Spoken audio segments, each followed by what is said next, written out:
Yo, bro. What day is it today, bro? What day is it today, bro? It's my GD birthday. Exactly. What episode is it today, bro? Episode 200. You could not make this up. So on that, happy birthday, bro. Let's pop some shit. Let's go.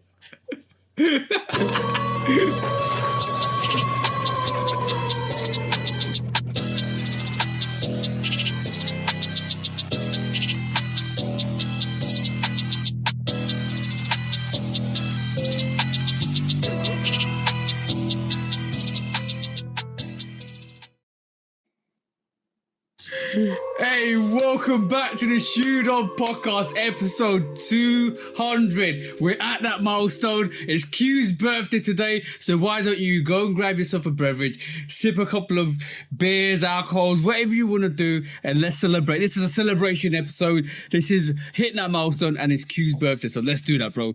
So on that, please do like, follow, subscribe, comment, chat to us. Let's have a conversation. Let's break it down like we always do, and please do check out the Shoe Dog Podcast on all the social platforms, YouTube, TikTok, Instagram, all the platforms, guys. And also on top of that, guys, please go and join us on the Discord. What's the Discord, bro? The Shoe Dog Podcast. And also the Patreon. What's the Patreon, bro? Shoe Dog Pod. That's the one, bro. That's the one, bro. And what we here to do this week, bro? Same thing we do every year. Try to take over the world. No. And cheers to that, bro. Yeah. Let me take me one too. I got a nice pear cider here. Oh nice. Man, I love ciders, bro. I've been off beer for a couple of weeks now. I've been trying to slow down on my drinking, but damn it, it's my birthday. Yeah. Bro, I only drink on special occasion. This is a special occasion, so I'm gonna go off with my cider today on this episode. But I normally don't really drink. Only if I have guests around. That's it. That's pretty much it. But yeah, it's a celebration today, so like that's why we had to pop some beverages, some alcoholic beverages, just to celebrate the occasion. Plus, you couldn't make this up. Like me and Q were sitting there the other week and on episode 198, and I was like, 199. 200. I was about to say 2,000. 200 and yo, bro, when's your birthday? My birthday's on the 20th of Feb. That's episode 200, bro. You're like, no, you don't. You gone and done it, bro. We got a poll on your birthday. Yeah, we was debating on whether or not. Well, I was debating whether or not I wanted the pod on my birthday. Mm-hmm. But I'm like, wait a minute, is my birthday Friday or Saturday? It's Friday. Then that's when you did the math on, you was next week will be 99. So that week will be 200. I'm like, so we got a pod now. We got a pod. Yeah. We got a pod. It's episode 200. It's too much of a coincidence not to pod. And I don't believe in coincidences. And I've been saying it even more and more over the last year or so. I do not believe in coincidences. Things like this are meant to be. And when they're meant to be, you just got to roll with the dice. That's what I'll say, bro. That's all I'm going to say. Right. And we way past 200, to be honest with you. When you count the Shoe Dog release show, we did Aaron the Crud for a couple of weeks. That was just an experimental thing we was doing. It was more like a chemistry experiment. Aaron the Crud. We've done a few joint reviews. Shoe Dogs Reacts we did for a while. Yeah.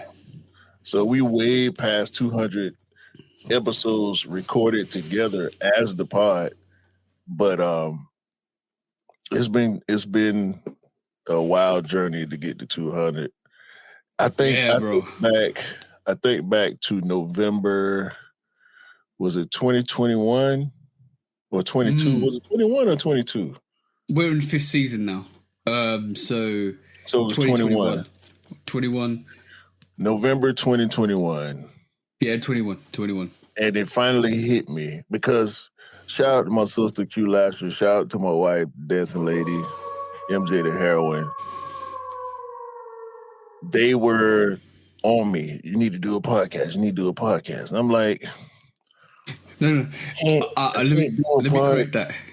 Let me just What? correct that. It was November 2019. No, 2021, 2022, 2023, 2024. No, you're right. It was November 2020. You're November 2020. So my bad. Okay. Yeah. So they were on me about doing a podcast, and I'm like, I can't do a podcast by myself. But that implanted the seed in my mind. And I'm like, could I do it by myself? Then I'll just be a talking head, which I was already doing the talking head thing on my YouTube channel. Not really a vlog guy. Like, for some reason, I feel weird being out with the camera by myself, talking to the air. I mean, talking to the camera, talking to the would-be audience, but that was never my bag. And I find myself meeting this guy, chasing down that PSG 5. I'm sorry. K54 5. It was the K54 Jordan 5. Yeah. And shout out to Mr. V. I reached out to Mr. V because I had seen a live with you, him, and I can't remember who the third person was. It wasn't probably E. I don't know. I can't remember. But I saw Mr. V because I knew Mr. V through other people, and just seeing his content because he was doing lives and reviews. And so I reached out to Mr. V. I said, people overseas, right? And he said, yeah, I know a few people. So you were one of the people. The other person shall not be named ever on this broadcast. Ever. Mm-hmm. He was a piece of work. Oh, yeah. And that's another hater on the list. Hey, and where is he now? It don't matter. So I reached out to the both of y'all, and you came back at me offering assistance. Didn't know me from a can of paint. No. I mean, didn't know me from a stick in the mud. And you came through. We had conversations. You offered great assistance. You actually copped the sneaker, and you refused to sell it to me because I would have ended up paying you more than I would have paid on resale. Yeah, I can't do that to people.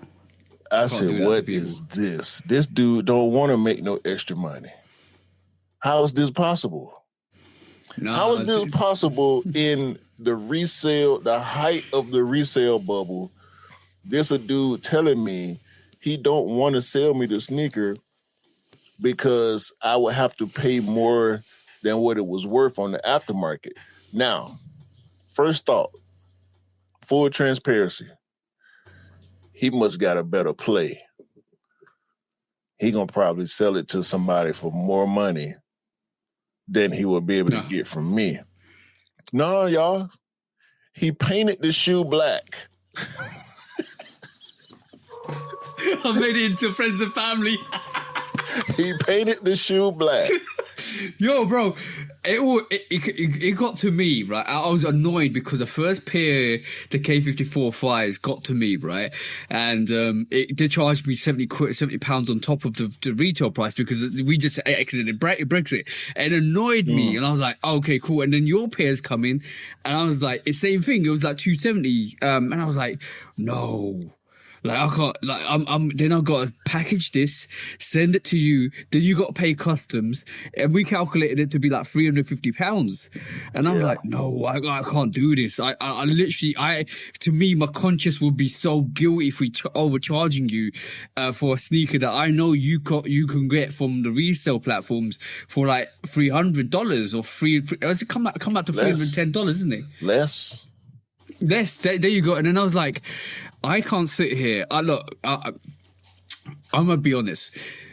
Money comes and goes. Money always comes and goes, right? Because you might lose today, but you win tomorrow, and you might win even better than you did on your loss. So I believe in good karma, and always believed in good karma.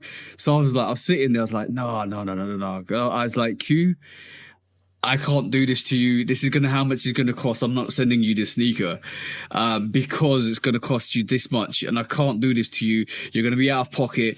And then we found a different source on the resale platforms, and I said, bro, get it from here. It's gonna be way cheaper. I'll take the hit. He was like, no. I said, no. I'll take the hit, and I'll use the sneaker, and I'll convert it into something. And I made it into a friends and family K54.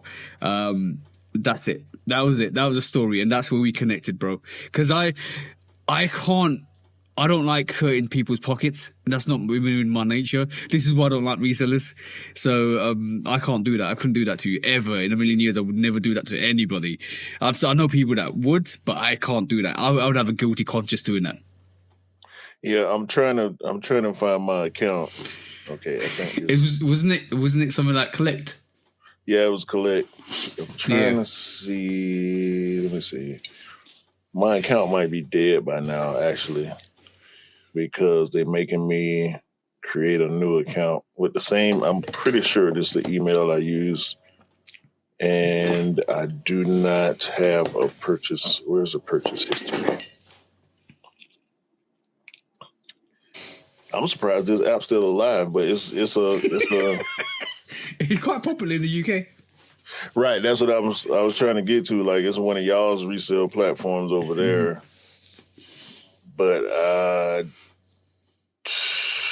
yeah, I'm pretty sure I used the same email that I just put in. It probably was like I think it was 270 or 280 you got it from. I think it was somewhere around 280, 285, maybe, something like that. And that was dollars, wasn't it? Not even pounds. That was dollars. And that converted up to about maybe what I paid for mine. That would have converted to £240-ish, which is a great deal. Something like that. Yeah, exactly. And I'm trying to get you this for another £100 on top of that. Like, no, I can't do that. I can't do that. Well, actually, £270 would have been around 300 plus what we now know to be the duties and taxes would have been close to 400. It would have been closer to 400 than 300. Yeah. No, I can't do it. Couldn't do it. And because I felt I was on the hook for that. I was on the hook for that because I asked you to get the sneaker and you got it. Because it came from Europe, that's where the extra charges came in on your side. And so I'm like, man, I can't. What kind of sneakerhead am I to ask this dude for help? He helps me, and then I'm gonna try to skirt the cost. But you gave me an out. I tried not to take, but I can't not take the out if you're not gonna send me the shoe. You know what I'm saying? You refuse to send it. No. It was always going to be first of all F Brexit, because you know that's the way the dice rolled at that situation. And anybody that I'm gonna be honest, anybody that actually wanted Brexit, F you too, right there and right now. Division is the reason why we're in this chaos at this moment in time in our society. So F you too. But yeah, Brexit was like it hit. I didn't know this is the first couple of times we ordered from Europe and they smacked you with duties, and I'm like, no. So I couldn't do it. I literally could not send you that sneaker. I refused out of my nature and my karma. I could not send you that sneaker, bro, because it was like that would have hurt you. And it would have hurt me because already from the start we didn't know each other, and on top of that I'm overcharging you, and you would have looked back at that, and then you thought, oh, this guy sent me a sneaker, and then I could have paid, and it would have been underlying bad feelings there already, and I don't like that. I don't like that. Let me just see how much that sneaker is going for right now. It probably is expensive now. The fact of the matter is, oh yeah, it's $429. bro, I keep telling people 2021. Yeah. Keep telling people. I told people, don't sit on Jordan 5s. Get them when they come out, or get them when they go on sale. Because in the next couple of years, they'll go up in price. Even like, I'm gonna be honest. Look at those Moonlight 5s, bro. You'll be surprised. We don't want to talk about them. We don't want to talk. But I bought those for shout out to Jimmy, my guy Hemi. I paid retail and charged him retail for those. He did put something on. He put some coffee money, some gas money on top. Shout out to Jimmy. Yeah, bro. We don't do that. They're going for free bills. Hey, I charge my guy retail. Yeah, that's what we do over here. But let me quickly let me give go on. No, hold on. Go on. So it was indeed November 2021, because that was June or July. I want to say July 2021 when we met, and I asked you to help me get that K54.5, and you did, even though I didn't get the sneaker directly from you. Yeah, I got it because of our relationship. And not even 6 months later, I said to you, let's do a podcast. And you didn't believe me.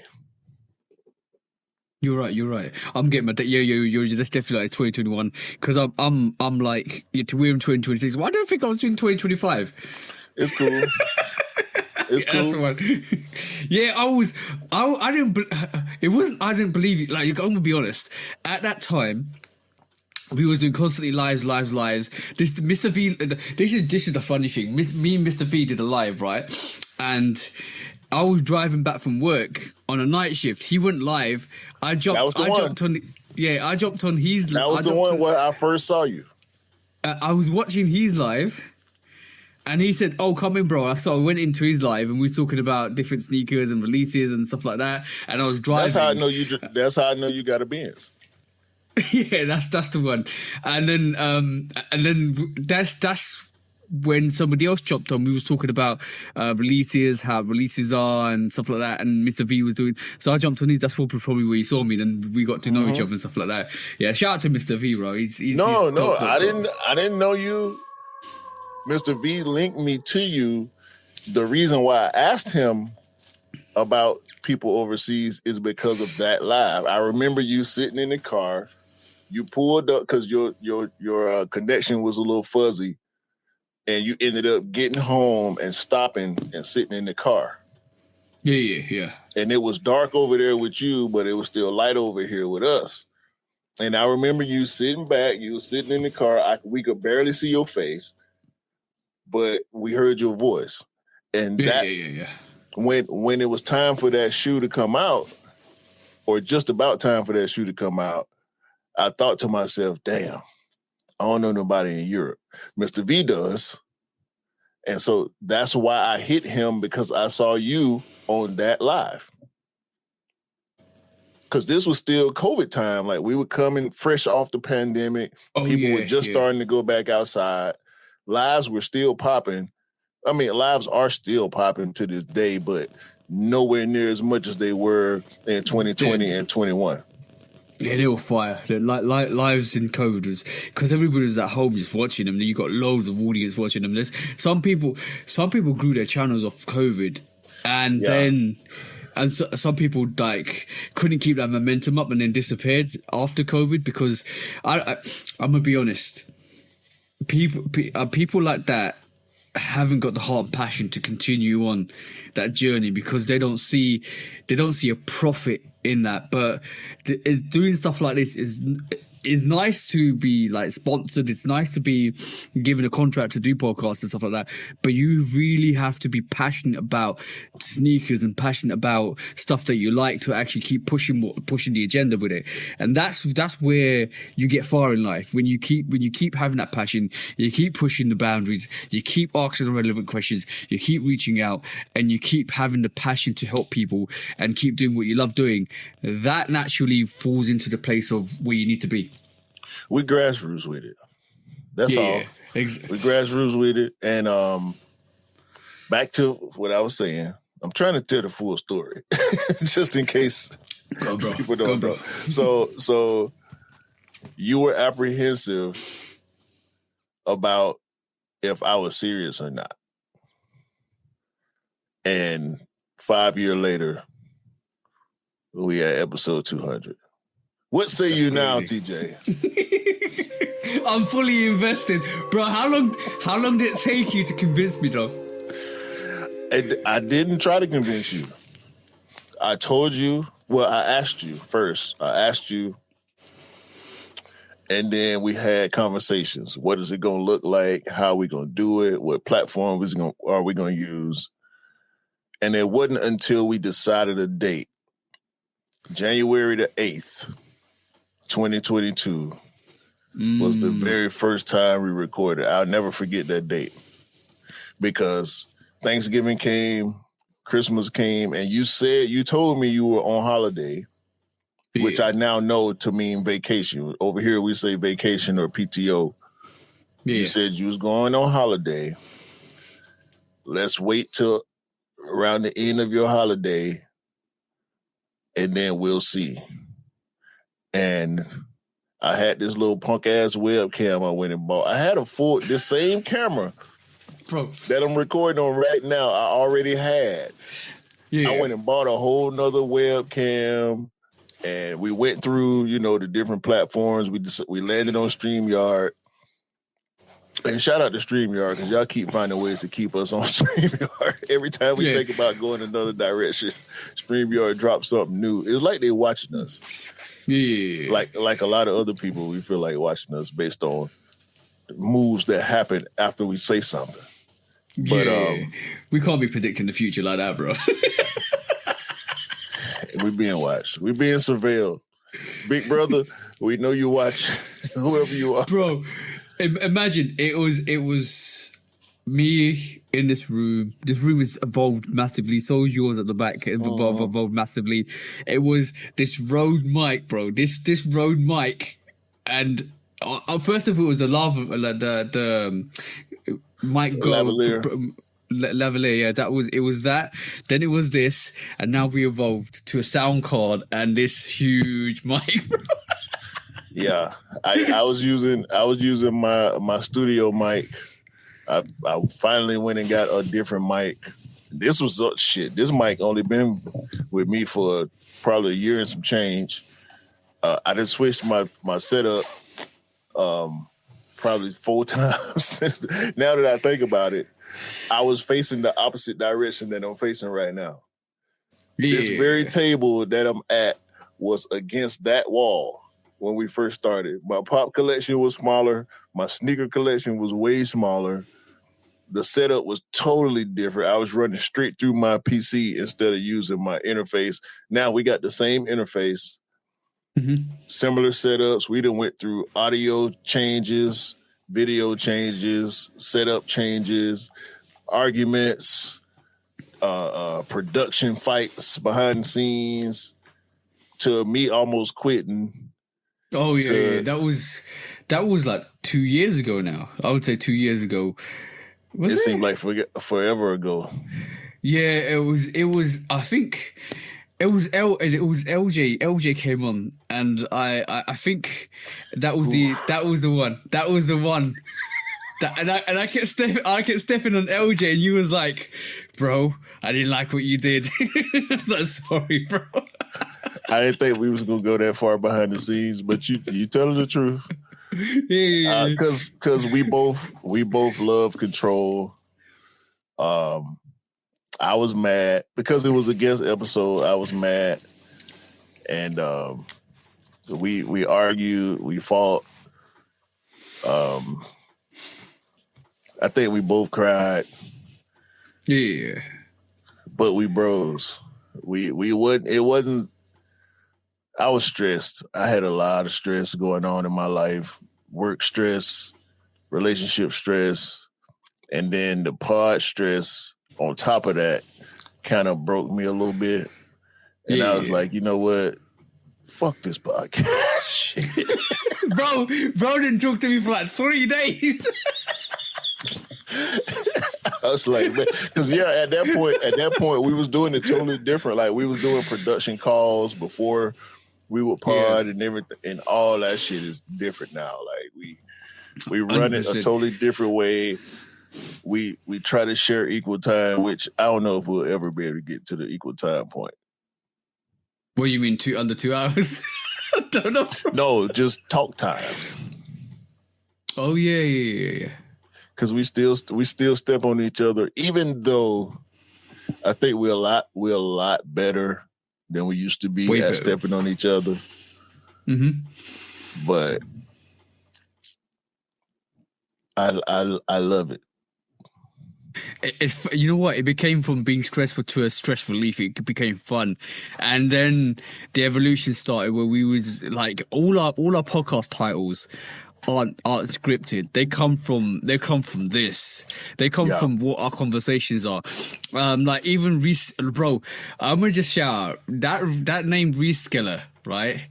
That is it's taking off, bro. I'm not even joking. Every time I want to forget it, something happens, and I'm like Reskiller. I hate that name. I should have never let you convince me to name the pod that. I hate it, bro. My bad. But when I watched, when I watched the reel. It's funny. It's funny too. It's funny. You know, I apologize to y'all because we do it to each other. Yeah. But the way it is for me is like I cannot laugh at my own joke when I think it's funny. Same, bro. Because you laugh at yourself so much, bro. And sometimes I think it's funny too, and I don't laugh. And sometimes I don't. It makes me want to laugh. It makes me laugh even more. Look, I'm not that awkward kid in the room, right? I'm the unawkward kid in. Well, I am and I'm not. Bro. Like if I make a joke and nobody laughs, I'm laughing, and somebody goes, "You love laughing at your own jokes." I'm like, well, it's funny. What do you expect me to do? It's funny. To me, it's funny. I don't care if you don't find it funny. To me, it's funny. So I'm a laugh. Yeah, that's a great attribute to have, bro. I envy you for that because the way we work together, what this pod has become and still has yet to become, it's weird to me. To this day, I tell people, you know, I do a podcast and they're like, "What about?" And I say sneakers. You can see the question marks. You know how with that Nick Young reel, the question marks pop up. Then I tell people, like, I partnered with a guy from London, this Indian African-born guy from London, and they like, okay. They don't understand, bro. They don't understand, and it's fine. They don't need to understand. It's just the magic that happens on here, and I'm gonna say it's always magic. But I did forget the best upgrade we had was this. That's the bottom line. The damn soundboard. That's the one. I couldn't get you off of it when you first got it. I was pressing every button, bro. Hold on. I'm so glad you learned to be tasteful with the soundboard. Yeah. Because before you couldn't wait to hit buttons on that shit, man. Pop it up, bro. It was my new little toy, bro. Oh man,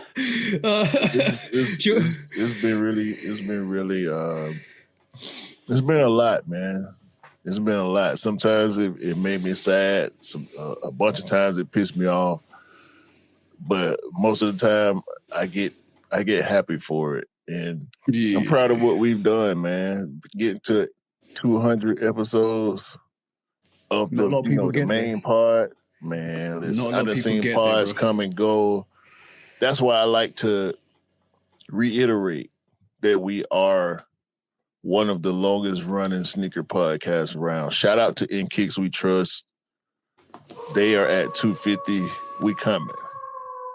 Oh, bro, we like you couldn't even make this up. Today I got the notification, 7.5K downloads on the audio.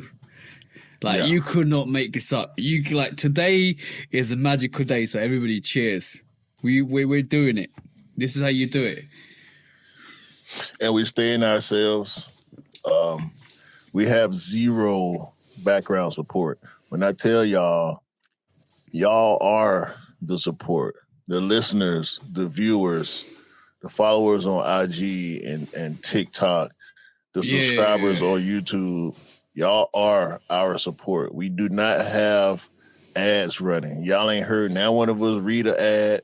Y'all see commercials on TJ channel on YouTube because he monetized. I'm not monetized on YouTube because I don't get enough hours. But you know what? I don't give a fuck because we do this for the culture. We are an active part of the sneaker culture, which exactly that thought alone keeps me grounded when it comes to doing this pod. 100%. It's always about the passion. But I'm gonna say shout out to Jamie, shout out to Dwayne, shout out to Daniel, shout out to Anish, shout out to Polar, shout out to E, shout out to Cam. What do you call it, Cam? Also shout out to Scott.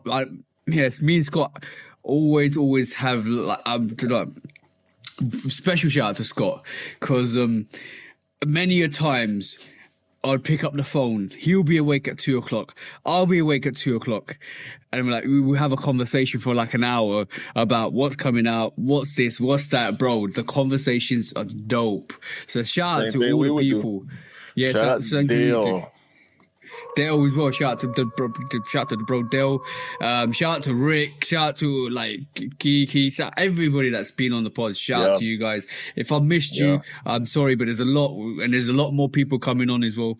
And also, I wanted to say a special shout out to our listeners as well, the bro as well. Kirit Singh is another Sikh guy. He's in Arizona. Yeah. He always drops me a message, and this is one of the court cases this week. He's funny. It's absolutely funny. He always drops me a message. He's the one who showed me those Air Jordan 4s in the temple that were fufu that looked absolutely horrendous. With it had a V4 at the back, and and this week he sent me a picture of his flu games, and he left his flu games in the temple to go and pray, because when you go to the temple, the Sikh temple, you take your shoes off and you go and pray. Yeah. And he was like, I hope these are back. I hope they're still there when I come back. Your sneakers to the temple, bro. Leave your sneakers in the car. Just put on some house shoes. Yeah, put some slippers on. I would never, ever wear anything fancy to the temple, because it's like you were risking it, bro. Like you're dipping in and out 5 minutes, it might be gone. Bruh. He gives me jokes. He gives me jokes, absolute jokes. He's firefighter. And shout out to like everybody, even like Benji as well. Shout out to everybody that's been on. Oh, and in Kicks We Trust as well. Shout out to you guys, you guys, the whole game. The whole game. Collie, Rich, 123, aka Witness Protection 1, Kev Man, and Trevor. Shout out to all of y'all. Y'all are inspirational to us. Shout out to Mr. Miller. Shout out to Retro Rick. Shout out to Kiki. You said Kiki already. Yeah. Shout out to Ink and Money. Shout out to LJ. Oh. Shout out to Air Briston. Shout out to King Rod. It's a beautiful thing. Yeah. Has he been on your back yet? Has he been on your back about it yet? Man, I choke Rod. I would choke Rod. He know better. He know not to try to press me about no sneakers, bro. Like, come on, man. Everybody, Jenny, 2-time guest on the pod. Yeah. Super nervous the first time she came on the pod. Oh, it was funny. Benji. Mars. My big brother. Shout out to Mars. I appreciate the happy birthday this morning, Mars. Everybody, we done had so many guests. on the pod. I'm trying to think, but I know we're forgetting a lot of people. Mm-hmm. It's not done on purpose, y'all. Everybody who's been on the pod, we appreciate, except that's why I said, I said Lincoln. Shout out to Lincoln for sure. Yeah. Link came on and dropped some jewels. Yeah, dope. Yeah, man. We everybody except that one person. Because you are a fraud. You are a fraud from the beginning. We should have never had you on our platform. And I'm so glad that we never went on your platform. I'm kind of 50-50 on it because had we went on your platform, it would have helped us. But you coming on our platform did not help us. It only showed us that you were not true from the beginning. No. So it's easy to suss out. It's easy to suss like that. But it happens. You know what I'm talking about, right? Yeah, I know what you're talking about. Yeah. We don't rock with you, bro. And you left. As soon it's weird how he left. It's like we caught him on his way out of the back door from the sneaker culture. Yeah. And for months he was trying to chase us down to do his punk ass little show. And is not lost on me how he only wanted us to do his punk ass little show when it started to die. Yeah. Fuck you, bro.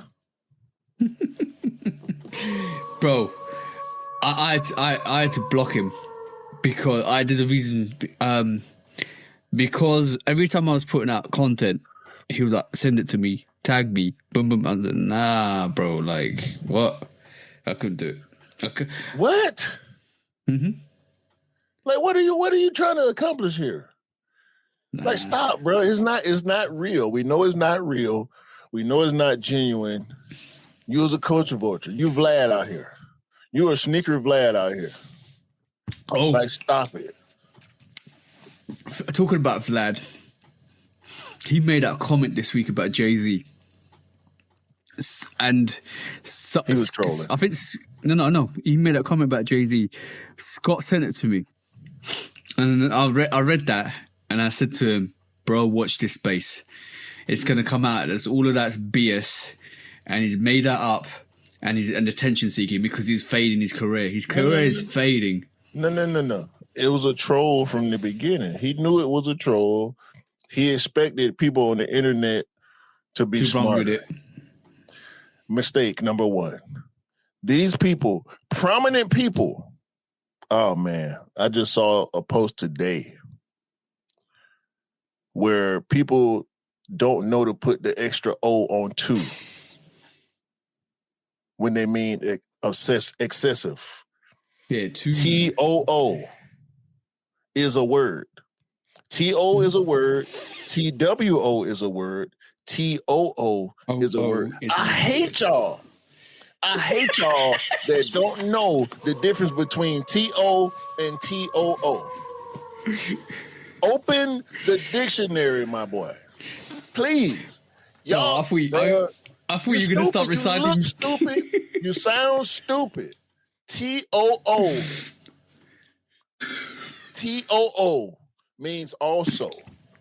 Okay? Bro, I literally thought you were going to do a Kendrick cipher there. I hate you. Bro, yeah, they stupid people. Y'all know I'm the grammar police. I know. I fight my accent and my dialect so much on this broadcast. Every week. I know y'all can hear me fighting my I'm fighting myself to speak in such a way that's audible for everybody. You know what I'm saying? Because I know my Atlanta wants to take over at all times. Bro, I know that. It's fine.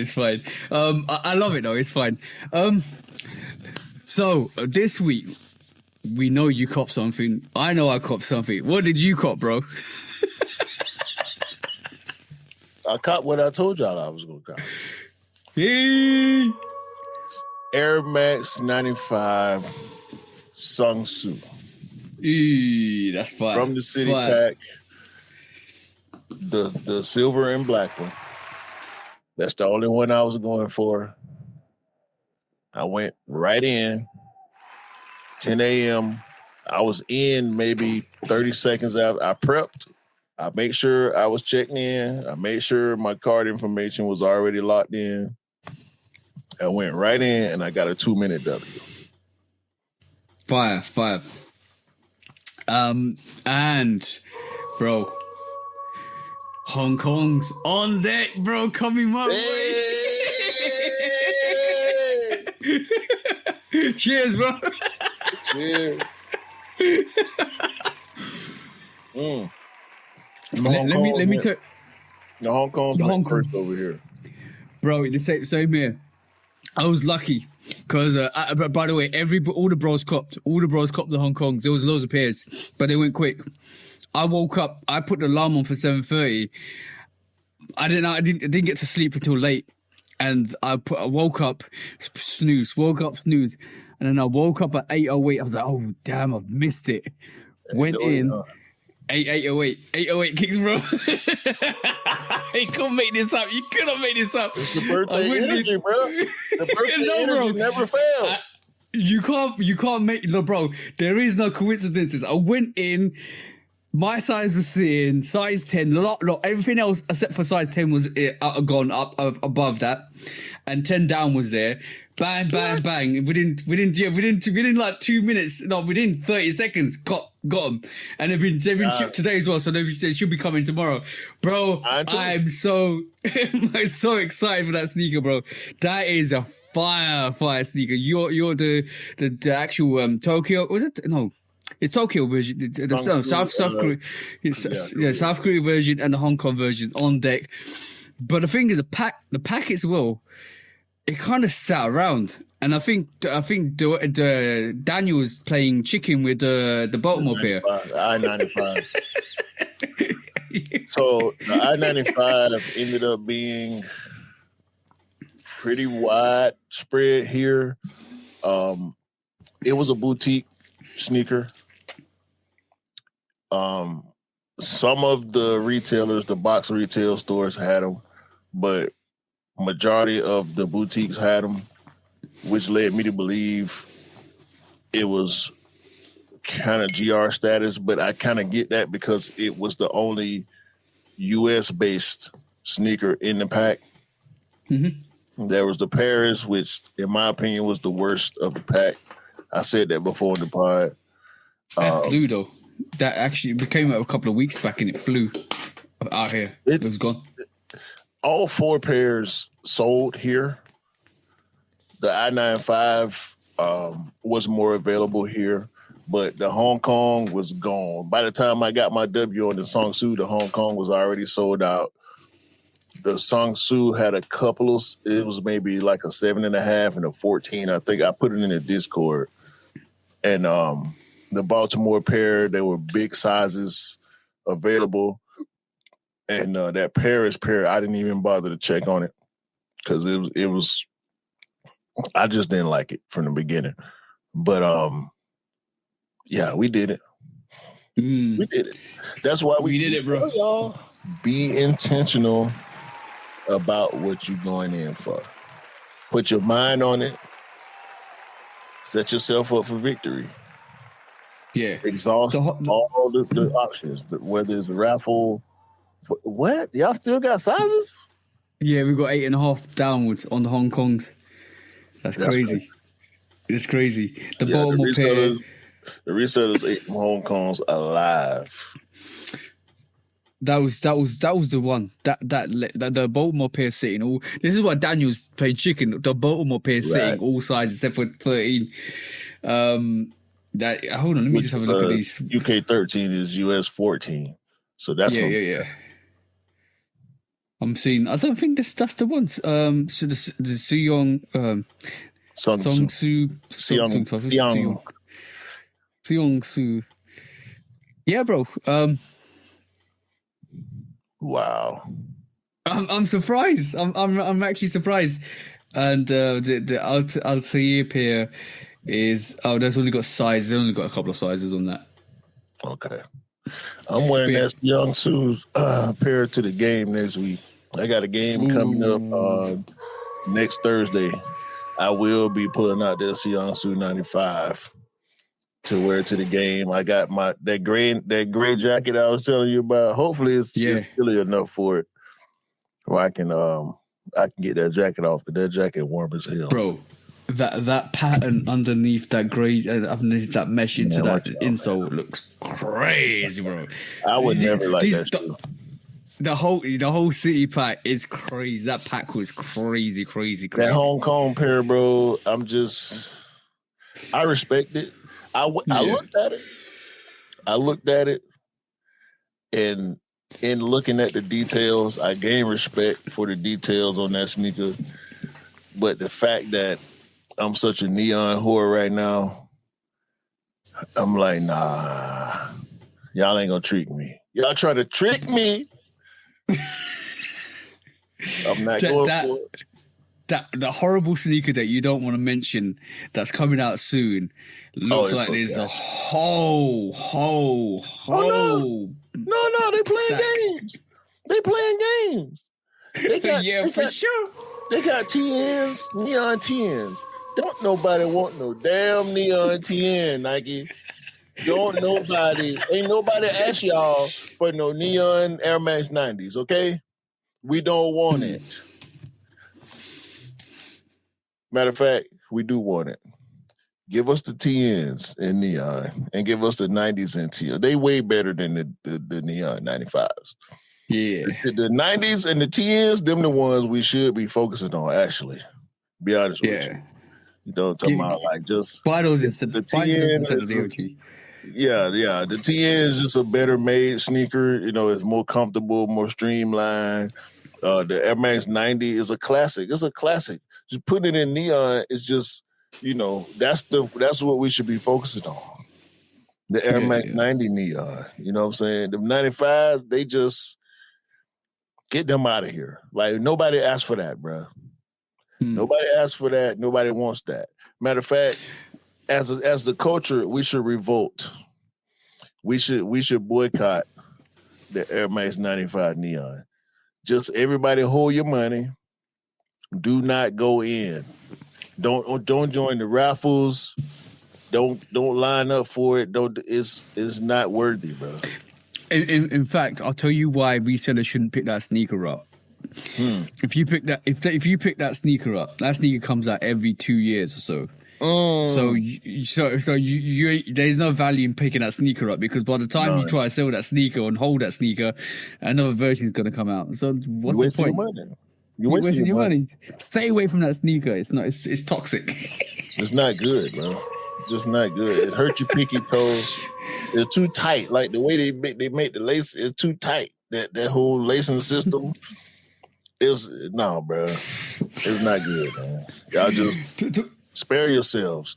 Matter of fact, I'll get the first pair, and I'll do an old foot. I'll do I do old foot for y'all. Until you have baddies.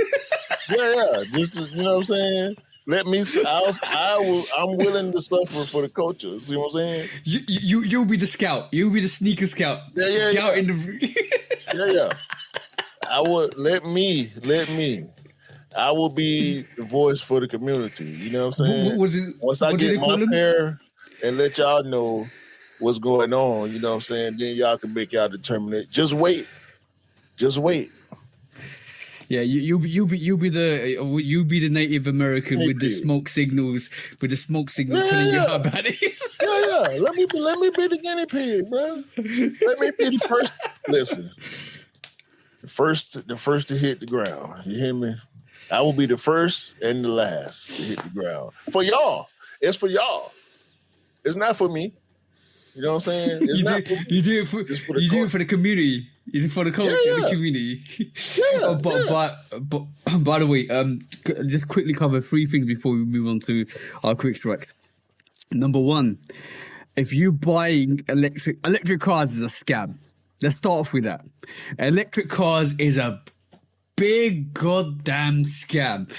I'm gonna tell you what happened. This is Too much heat. hey. They got to open it now. So I'm gonna tell you what happened. I'm gonna tell you what happened in the UK, right? Right this moment in time, they sold a bunch of people all of these electric cars, telling them, and if you don't know London, there's a congestion charge. You can't go in if you got petrol cars or diesel cars or gas. Or if you put gas in your car, you got to be charged now it's 18 quid. And F that, bro. It used to be like 10 quid or something. Now it's like nearly 80% on top of what we used to pay. 18 quid to drive into London for the day, bro. Into London, into the zone, because you got a gas or petrol car. Gas in terms of what the USA. Yes, bro. That's a con. Now, the only advantage over the last couple of years has been if you got electric car, it's more healthy for the environment, so you don't produce the congestion, and we'll let you through. Now, what did they do, bro?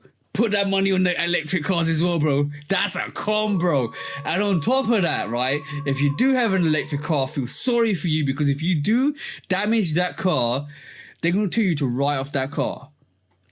If you don't believe me, there's a news article or there's a clip article I sent to the bro, Kirit. This is what Kirit's saying. I sent it to him because his dad owns electric cars and he works with them.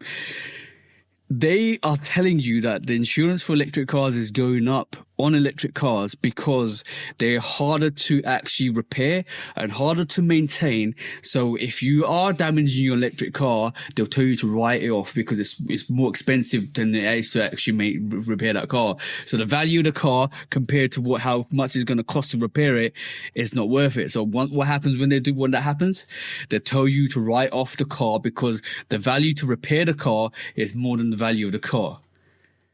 Bro, you could not. Electric cars, let me say that again. Electric cars is a con. They conned you. They conned you to buy these battery cars that won't last as long, that are harder to maintain, harder to insure, and they thought it were good for the environment, which they're not. And secondly, you have to pay now to get into areas that you thought it was for free, and they're taxing you on top of that as well. This is crazy. It was like a, how would you call it? A rug pull. No. It was a pyramid scheme times 2, bro. Yes. Buy the car. Bro, you could not make this up. You could not make this up. And on the flip side, this is the only time I'm gonna say well done, France. Because France have passed a law to make where it's now illegal to design products that break, and basically making products with brake failures or products that you buy that are easy to break, i.e. phones that smash easy, i.e. products that you buy that will not last in duration of their lifespan it's supposed to, and they're like installed faults in them on purpose. So this law was basically planned so that now we may get phones and may get products that actually don't break as soon as they drop on the floor, bro. Well done for pass that law. I can see a flaw in that strategy because how much does France produce? For companies, It's not the production. It's not the production. They're not allowed to sell any products that have that. So iPhones and stuff like that, you can't sell in France if their fail-safe designs are designed to fail. Okay. So that's a big market. That's a big market to lose out on. And if it goes through, it could become constitutional for the European Union to uphold that law. So that's whole of Europe, bro. UK included? Was the UK included? No, we're not part of the EU. That's the problem. Yeah, that's the big problem. That's why Brexit is trash. It always was. Yeah, so F Brexit. Like, let me repeat that. F this Brexit and everybody that wanted it and all the politicians that wanted it. And you know who I'm talking about if you live in the UK. F him too. Also, fuck everybody tied to the Epstein files. Because y'all abroad are doing a way better job of ousting people tied to that bullshit than the government in the U.S. is. And it's seemingly getting worse. Get your ass up and go make sure you cast your ballot in the midterms. And we can make it different. That's all I'm gonna say on the main part. And it is important that you make a difference. It's up to you guys. Don't have no regrets. Don't have any lasting. Motherfuckers already got regrets. You see the regrets daily on social media. No. And I'm saying don't have no regrets in life. It's all about doing as much as you can while you're still on this earth, to leave it all on the table. And when I mean leave it all on the table, I'm gonna say shout out to James Whitner for entertaining my conversation this week. Shout out to him. He's a dope person. I came at him with an idea, and he said it was a dope idea. And I think the way he left it was, if it ever fit the narrative of the company and the brand, and with Nike and the Whitaker Group and A Ma Maniére, Whitaker Group and A Ma Maniére, then he would consider it. But shout out to him, absolutely dope guy, great conversation. He for him to respond back with huge paragraphs, dope. Shout out to James Whitner. I've been telling y'all James Whitner is a real one.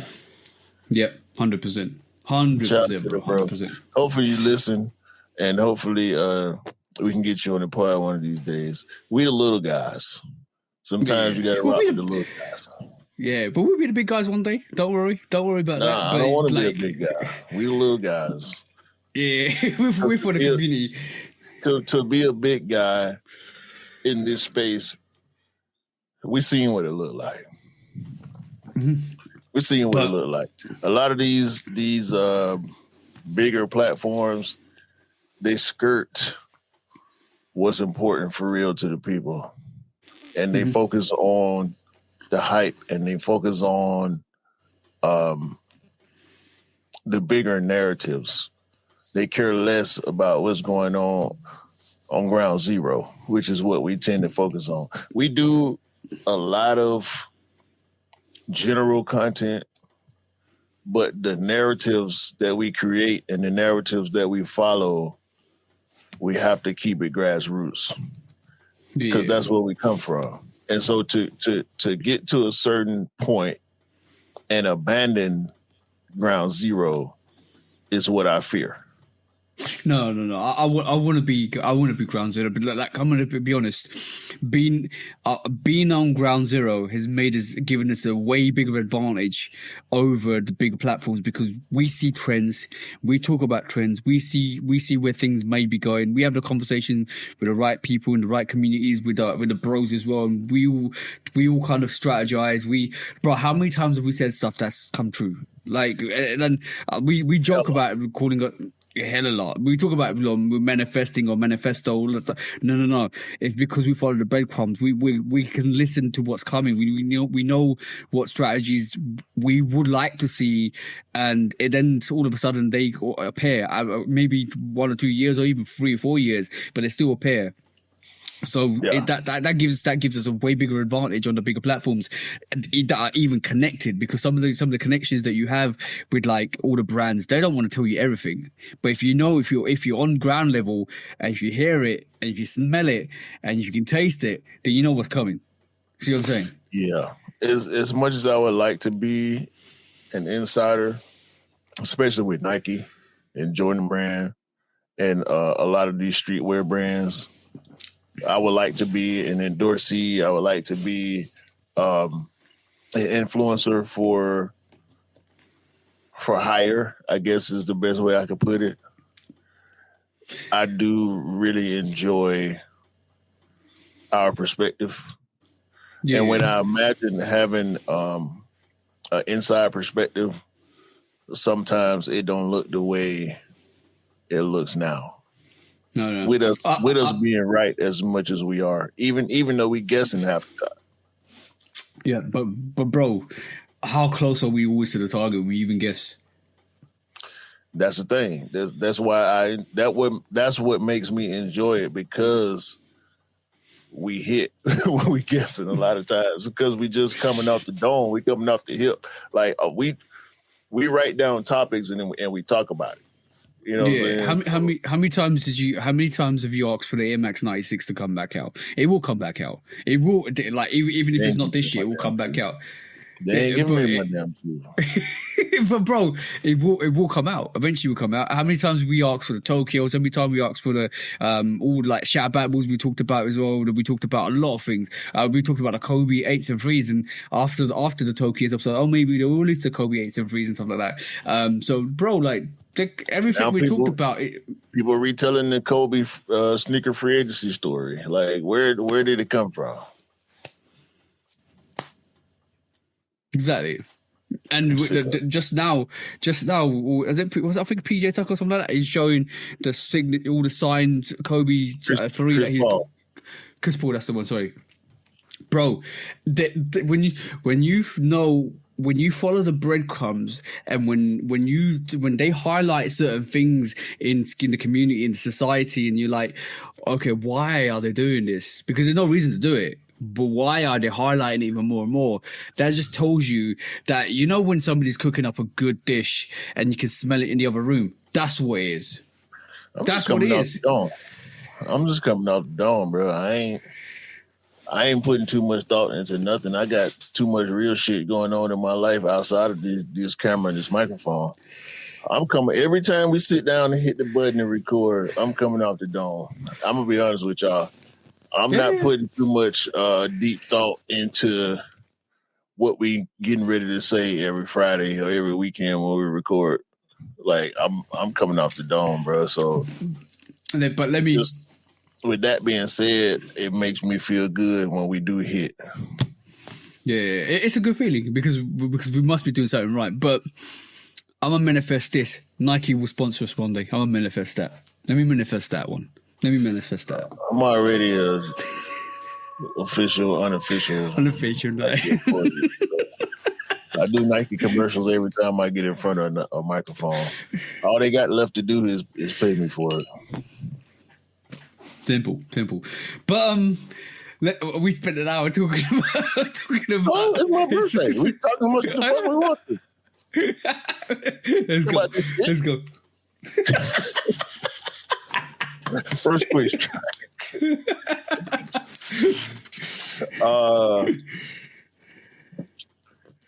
I wonder, with all this union business going on, what's next for the Jordan 1? Because the hype is here. The hype arrives with Travis. The hype arrives with Union and Fragment. The hype arrived with the All-Star game. That All-Star Jordan 1 did okay. It didn't fly off the shelf or sell out like the brand probably wanted it to, but it did well compared to Shattered Backboard, compared to Reimagine UNC. The Olive Lows, they're restocking now, and they're not selling out. The Chicago 1 Lows, restocking, not selling out. What's next for the Jordan 1 silhouette? Not mids, not retro lows. I'm talking about OG high and OG low. What else can they do to keep this silhouette afloat in the sneaker culture? Because in my opinion, they're running out of juice. The Year the Horse came out on sneakers yesterday, sold out. Or day before, maybe not yesterday, day before yesterday. Sold out. They're running out of steam, bro. I think it might be over with. I agree with you. I'm gonna say, don't overcook it. Don't overboil the eggs. Like it's runny. It's perfect. If you like it runny, No. it's perfect. If you like it hard boiled, it's perfect. Don't overcook it. That's the theme. If they get a new designer on, i.e. J Tips might come on board. If he does come on board, give it to him. Give it to a new designer to just flex different colors, do collaboration. I think they need to reserve the Jordan 1 for collaborations and either OG colorways. We know the Royal 1 is coming back out later this year, which is gonna be dope. That's the first time it's made an appearance in quite a while, which is gonna be dope. I think that's gonna go crazy. The breads, yeah. So like, don't overcook it. Like, just it's perfect as it is. Don't release 200 in the next amount of pairs just because you need the hype from the Union 1. It's you see when they released the not for resale sneaker. Yeah. However we hated that, however much we hated the fact that we wanted that and it was so hard to get, they need to make the Jordan 1 elusive, and we're gonna hate it. People in regions are gonna hate it because it's so hard to get and the resale price is gonna go high. You need to make that Jordan 1 elusive, bro. And with the Union, I think they did that, especially with the actual Royal pair, the Union Royal pair, Sport Royal, because they kind of left it at LA and then they gave it to the black-owned businesses. Yeah, black-owned businesses, which is awesome. And it means that it was harder to get. The other pair, the all black and white pair, that was an LA exclusive. Yeah, I know, but that's why it was an LA exclusive, because it was hard. It was harder to get. It was just in LA. The third variation is coming out to all the variation that everybody likes is coming out to everybody. Chicago Royal, and you got opportunities to all the raffles are starting to, like we told you in the last episode, like wait for the pairs to come out and they'll come out, and that's what's happening with that pair. The Chicago Royal is coming out. It's coming out everywhere. The raffles are open, and that's a hype pair because it's such a wearable pair. It's a dope pair as well, and then people are going to pick it up, and I think it will sell out. It's definitely going to sell out. You need to make. When we had this conversation 2-3 years back, we was talking about release 5 variations of a Jordan, 2 or 3 collaborations, 1 OG or 2 OGs and 1 regular GR. That's what we was talking about. 5 or 6 Jordan 1s in a year. And make it elusive, make it visual, make it whatever you need to make it. But then that brings back the hype on that Jordan 1 because it's hard to get. And it's just something in the nature of humans that when it's harder to get, they just want it. That's what you need to do with the Jordan 1. It needs to be a heritage pair. It needs to be a pair that's hard to get. You need to work your ass to get it. And it's elusive. And if you do that with that sneaker, it will just keep that momentum. It will stabilize with that momentum where people still want the actual Jordan 1. Pause and work your ass. I agree. That's kind of... When we first got the notification from Frank Cooker that regional exclusives would return, I liked it, and I also knew that eventually I would dislike it because there would be pairs that I wouldn't have access to. For some reason, and this, I'm just coming from the heart right now, Atlanta is left off of the exclusivity list. We'll get things first, and then it becomes national or global. We got the Atlanta 95s, and then they became national and they sat. We got the Diamond Turf 96 OG black and white colorway. They flew locally, then they became national and they sat. Same thing with the Diamond Turf 1 Atlanta.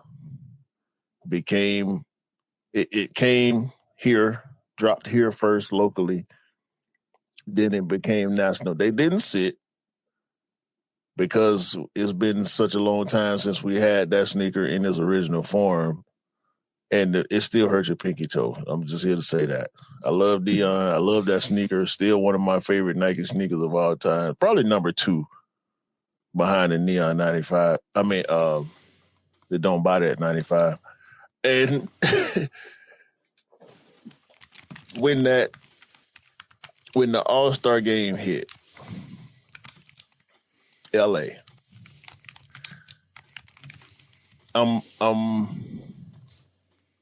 I hate that I couldn't get that white and blue Levi's 95.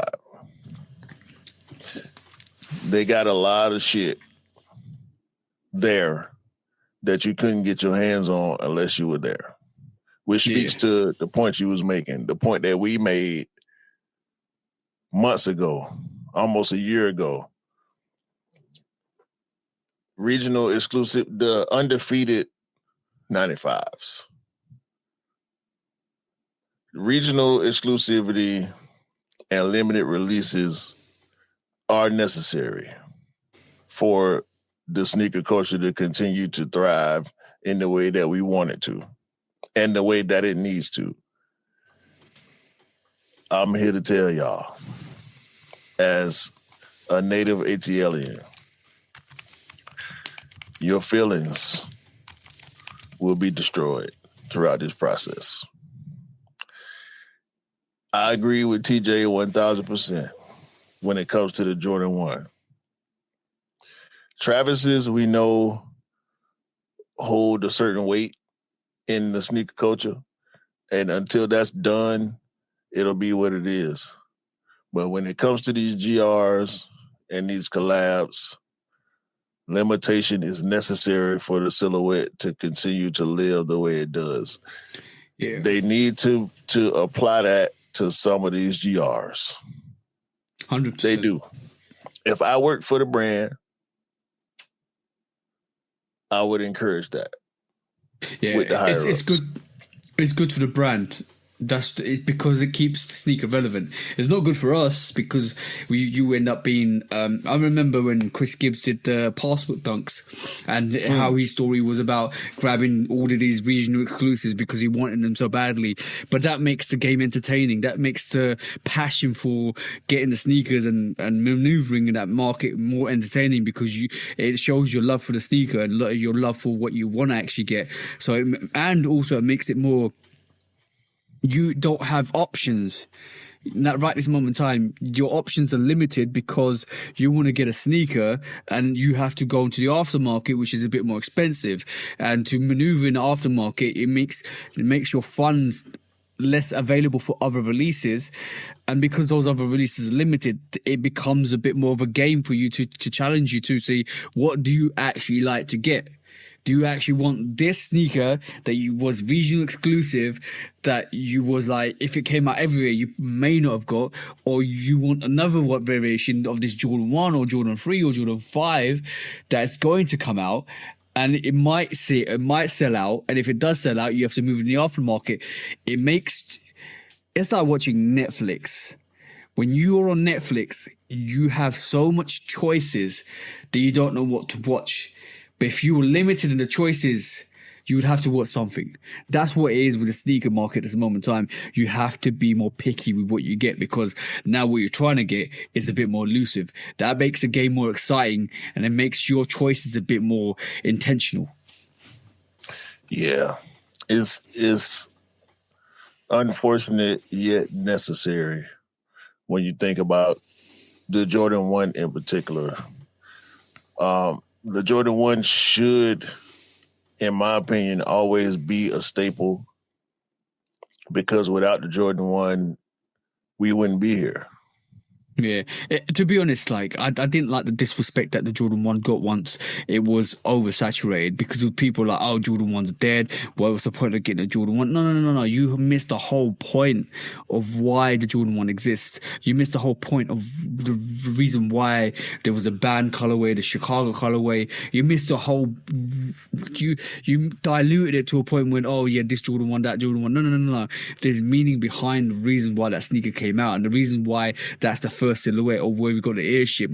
There's meaning behind it. And once you could condense the market too much, people that aren't supposed to be in that space have a voice. And once they have that voice, they dilute the conversation and then forget the histrionics behind the sneaker. And all of a sudden you're talking about, oh, just Jordan 1s are dead, Jordan 1s are blah, blah, blah, blah, blah. And you're like, but you missed the whole point because right this moment in time, you're talking all that trash. Once they take all the pairs away, you won't be talking all that trash anymore because you'll be like, oh, they're hard to get. And I know resale is going to dominate because when that happens and when the sneakers become more exclusive, resellers will jump on it. And we've seen the fights and we've seen everything that happened on All-Star Weekend. So we know that happens. But that sometimes that's an evil necessity to have for the brand to make sure that sneaker survives in that environment. And let's just be honest, that sneaker came out in 1985 or 1984 if you want to be contextually correct. So it's been years. It's been like, how many years, bro? So to be relevant to this day in 2026, that's a testament to that sneaker. That's a heritage sneaker, bro. Yeah, it was done a hole. It was definitely done a hole. Yeah, he definitely done a hole on that sneaker again. That's what that's what contributed to the perception of it right now. Also, I did want to point out Luka has a sample floating around. Oh, I saw this. Yeah. Luka Doncic Air Jordan 1 Low sample is floating around. We know Zion is done with Jordan Brand. Luka is the next man up. And so I think it's only right that Luka get a Jordan 1 PE, whether it be a low, high. And this is a good start. It's not personally one of my favorites, but when you look at it for what it is, I think the culture will eat this up. Luka is super popular. The colorway on this is ridiculous. The material blocking, the contrast of the colors, the bright pink laces. Yeah, this a good ugly right here. So I was talking to E today, and he was telling me how the Zion Voodoo 1 lows, the blue variations, the dope colorway, it went under the radar. Very dope colorway. It's still restocking too. Yeah, and he's surprised that it's restocking and stuff like that. That I think that's a knock-on effect for Zion itself. But the Vision of Voodoo was crazy. The Vision of Voodoo was absolutely crazy. That the Luka. And I guarantee that Luka 1 sample will come out in the next couple of years.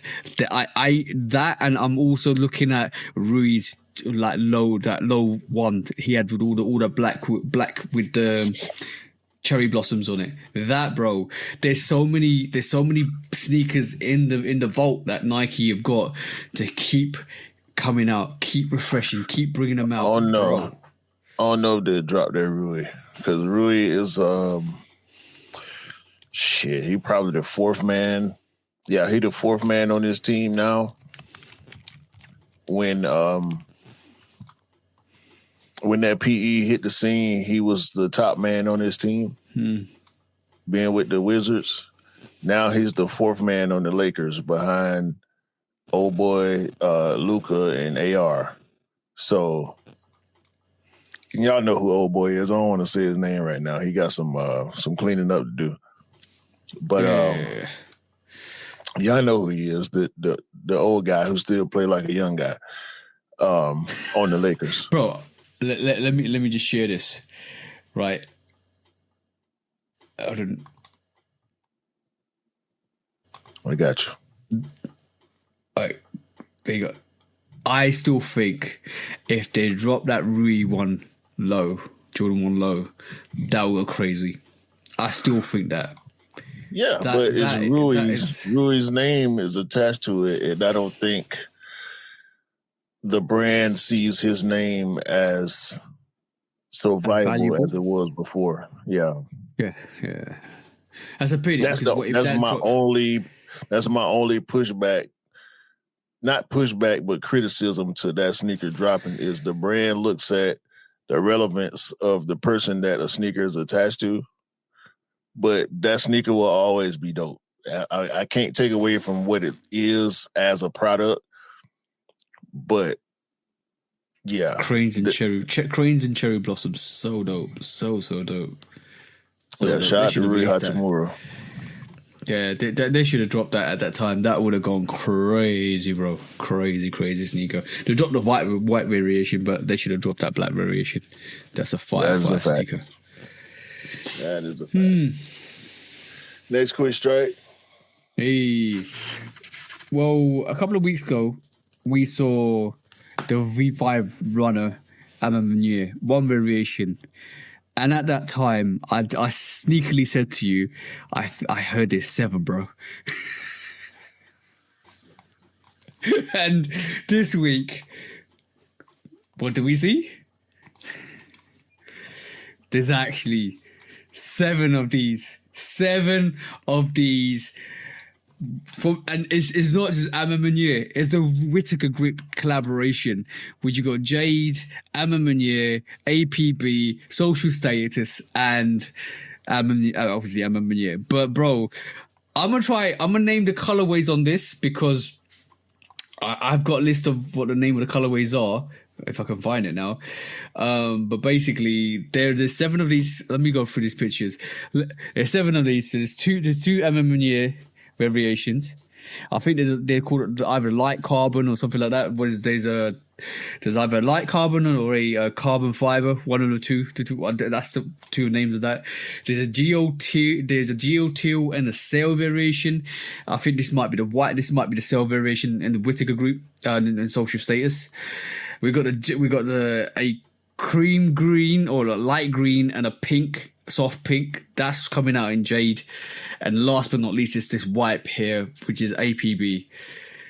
Bro, let me know what you think, because I know we had a conversation off and you talking about this silhouette. Let me know. And let me try and find his names.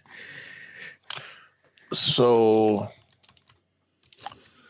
I still like that first colorway that we saw the most. But they all make sense to me based on the store affiliations. Mm-hmm. Especially the A Ma Maniére pairs and the Jade pairs, because Jade is the Whitaker Group's women exclusive store. Mm-hmm. Even though they do raffles for the men's high heat sneakers like the Union ones and what have you. I'll just to quickly say. Sorry, I'll give you the names quickly now because I've got them up. So before you carry on, the A Ma Maniére pairs, right? There's 2 of them. One's called the light carbon and one's called the wine maroon. So the light carbon is the top one, and the wine maroon seems to be the bottom one. Right? The wine maroon is the one I'm talking about. That is straight fire. Yeah, fire. The Social Status variation, which is the geo teal, which is the top one, and a neutral white grey teal shadow berry red option, which is the bottom one. Right. That's a lot of names. Yeah, it's a lot of names. I'm gonna call it let's just call it the shadow berry. Yeah, the shadow berry. Variation. Yeah, I like that. Yeah. The Jade variation, the Jade sleekers are the fiberglass, which is the pastel green, and the soft pink. Jade, yeah, which is the fiberglass, which is why I said the whole store affiliation, because that's the women's store. These look like women's colorways. Yeah, and the sound APB, like women's colorways too. Yeah, exactly. Soft pink and fiberglass. Last but not least, this is and I'm gonna say it gives a bit of an American flag vibe on this sneaker with the colors that they use, which is crazy. The APB variation is the sail and the metallic blue. APB is like the skate shop leaning version of a Whitaker Group store. Yeah. I can. This is the colorway that least strikes me as. Well, nah, I was about to say something wrong in my mind. It just hit me because skating is a big thing and with the American counterculture or subculture, big subculture with the U.S. So APB being that for the Whitaker Group, this kind of makes sense to me. And plus the APB logo is blue. I don't know if I'm reaching for a tie-in, but in the back of my mind, I can see it. Mm-hmm. I still like that first colorway that we saw the most out of all these, though. Yeah, the wine maroon. My missus because my missus sent me this, and I knew this existed, and she was like, I told her it was $95, and she was like, that's a crazy price, and I said to her, I like the wine maroon A Ma Maniére pair, and I like the geode green or geode teal pair from Social Status, and she says, I knew you'd like those two. They all hard though. I mean, very hard. When you sit back and look at them and take in the nuances of the colorways, they all fire. I'll be surprised if they don't fly, especially with that $95 price point. By the way, shout out we forgot one person, D Will. When I posted this and I said I knew on my stories, D Will got no chill. Shout out to the bro. He was like, these V5 runners are absolutely dope. I've been getting them and there's not a lot of tension on them. And I said to him straight away, that's going to change. He goes, I know it. He goes, I know it's going to change now because this A Ma Maniére collaboration is going to change the spectrum for these V5 runners because there's 7 coming out. Everybody's going to go crazy for them. The price is low, and then people will start looking at that V5 runner as a viable running sneaker after this collaboration as well because they're not. The prices on them are cheap. They're going on sale. So I think it's good. It's a good move for Nike to bring that tension on the actual silhouette. That's regular price though. $95 is the regular GR price. And the Mesh Boys already on these. Like people who buy the Vomeros and the Asics and you know the MBs or whatever, they already on these. I see them from time to time, and it's never in it's not in a dressed up hypey way for the most part. Mm-hmm. But I've seen these on feet a lot. I actually saw a pair in the store. It was a mostly black. I told you triple black, but when I thought back on it, it was a mostly black and like a metallic silver colorway. I saw them in Kohl's. Like Kohl's is like a tier 2 department store. Yeah. You're not finna go in Kohl's and get new stuff. Put it like that. They'll have some Nike and some Polo or whatever, but it's not like Macy's or Nordstrom or Dillard's. And I saw that pair, and it was retail, $95. I said, well, damn. And I picked it up. I examined it. I could have tried it on. I didn't try it on. But that gave me a little bit of encouragement. Like, yeah, when the A Ma Maniére pair drop, I'm going in. Because that colorway is ridiculous, bro. It made me wonder why Nike can't do these type of, or not can't, but doesn't do these type of colorways without a collaboration. Is it that the collaborator is just that much more creative? I want to say yeah, maybe because it's the Whitaker bit. Yeah, I definitely think it's come from the fact that it's come from a collaboration that we get these absolutely beautiful pairs. Bro, I still can't get over that the third that A Ma Maniére pair. That is fire, bro. The color, the color combo is fire. Right, and on that, guys, it's a terrible sneaker. Don't buy it. It's horrible. Like, this is one of the most trashiest, like, it's underwhelming sneakers ever. Yeah, man. It's just a waste of time, bro. Like, save your money. We'll buy all the pairs. Don't worry, we'll test them for you. Yeah.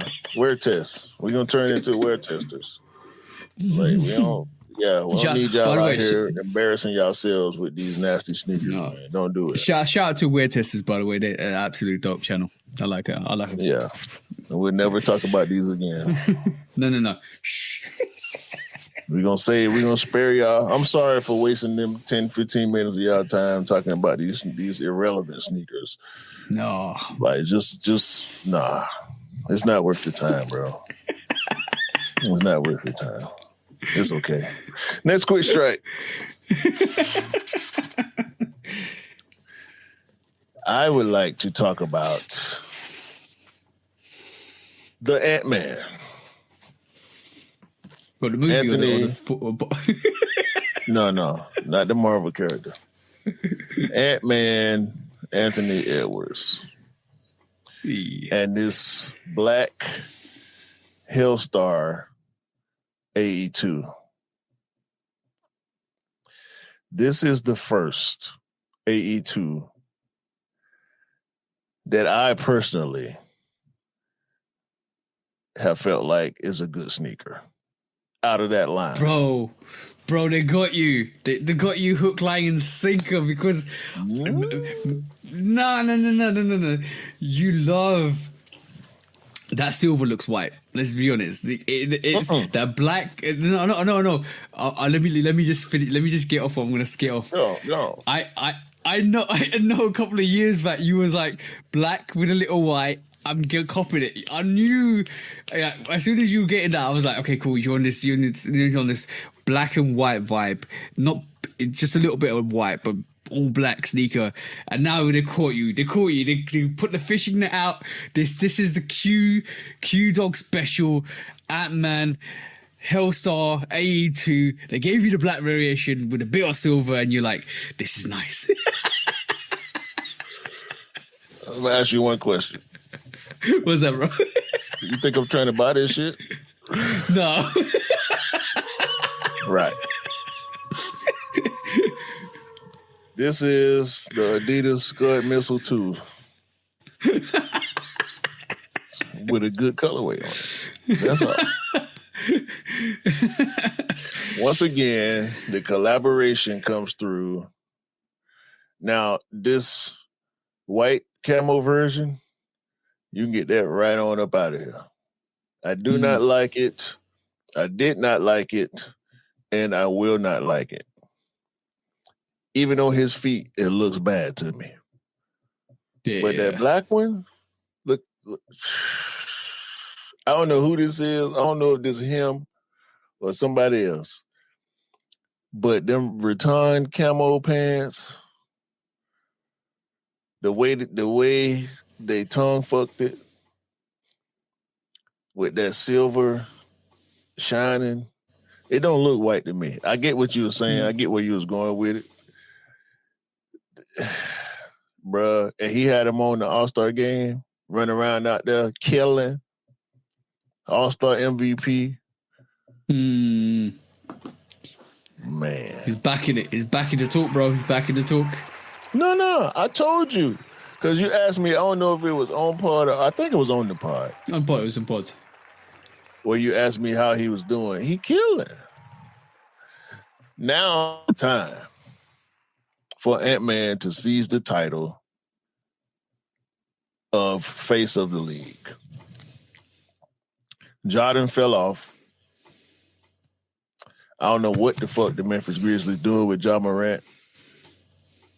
but Jordan fell off as the face of the league. He's still big in youth culture. And shout out to Ja. Zion could have had it. His first season, he came out and he was killer. But inconsistency with playtime and production has knocked Zion off of that pedestal. Luka, I'm going to just say it how I feel it. Luka ain't black. So he's there talent-wise, but just based on the fact that he's European and the NBA is NBA is a US league. I don't know if he'll ever be able to reach the face of the league status because I don't think the youth culture, the basketball youth culture, is going to embrace Luka the way they would a Ja or a Zion. But Ant-Man is doing everything that he needs to do to secure that spot. All that's left for him to do is win a championship.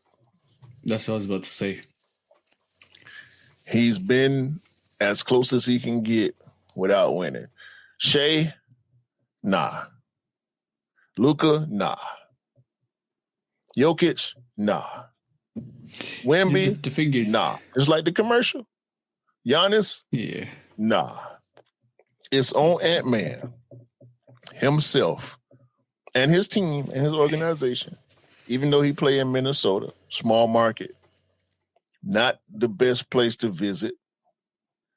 It's on Ant-Man to elevate himself to the next level, to that level of a Jordan, to that level of old dude, to that level of Steph Curry, and a level of a KD, and break through the threshold, win a championship, and the league is his.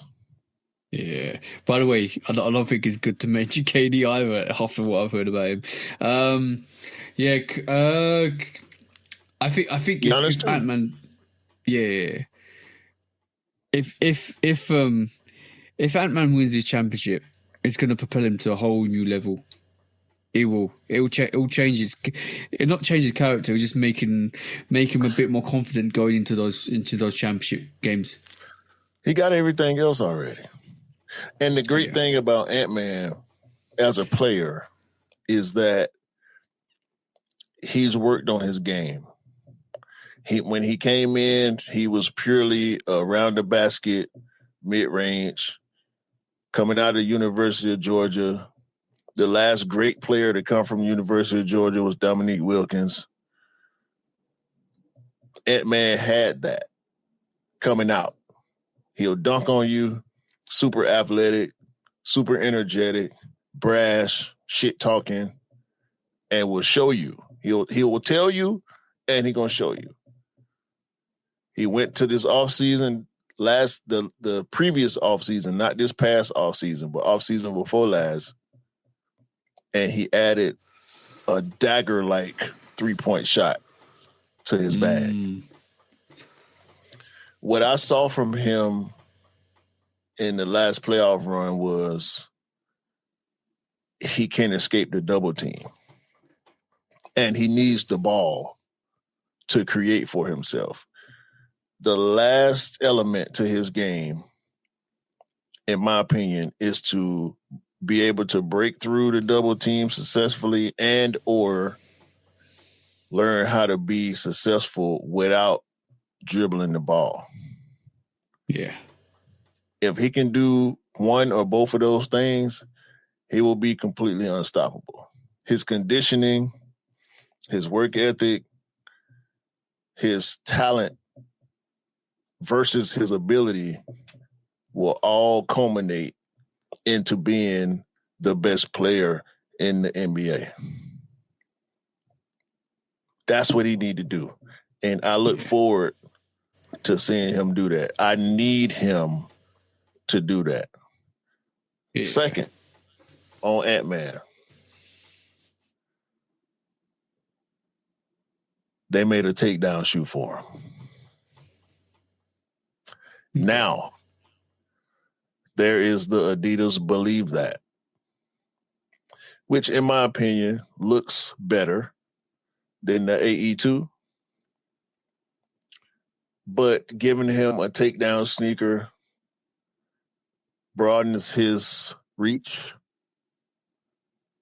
with parents, because here is an even cheaper option, still with his name on it. I don't know if they're going to get the Team Jordan treatment. We know how people feel about Team Jordans. The retros are it, and the teams are not. But this is a good-looking shoe. I need Ant-Man to wear these. I think it might be like the Soldier range. Right, possibly. with old boy. Yeah. Ant-Man needs to wear these. He needs to hype them. He needs to crush his opponents wearing these. And he needs to have other players wearing these. He needs to do commercials for these. Also, with Anthony Edwards, we caught your ass red-handed, boy.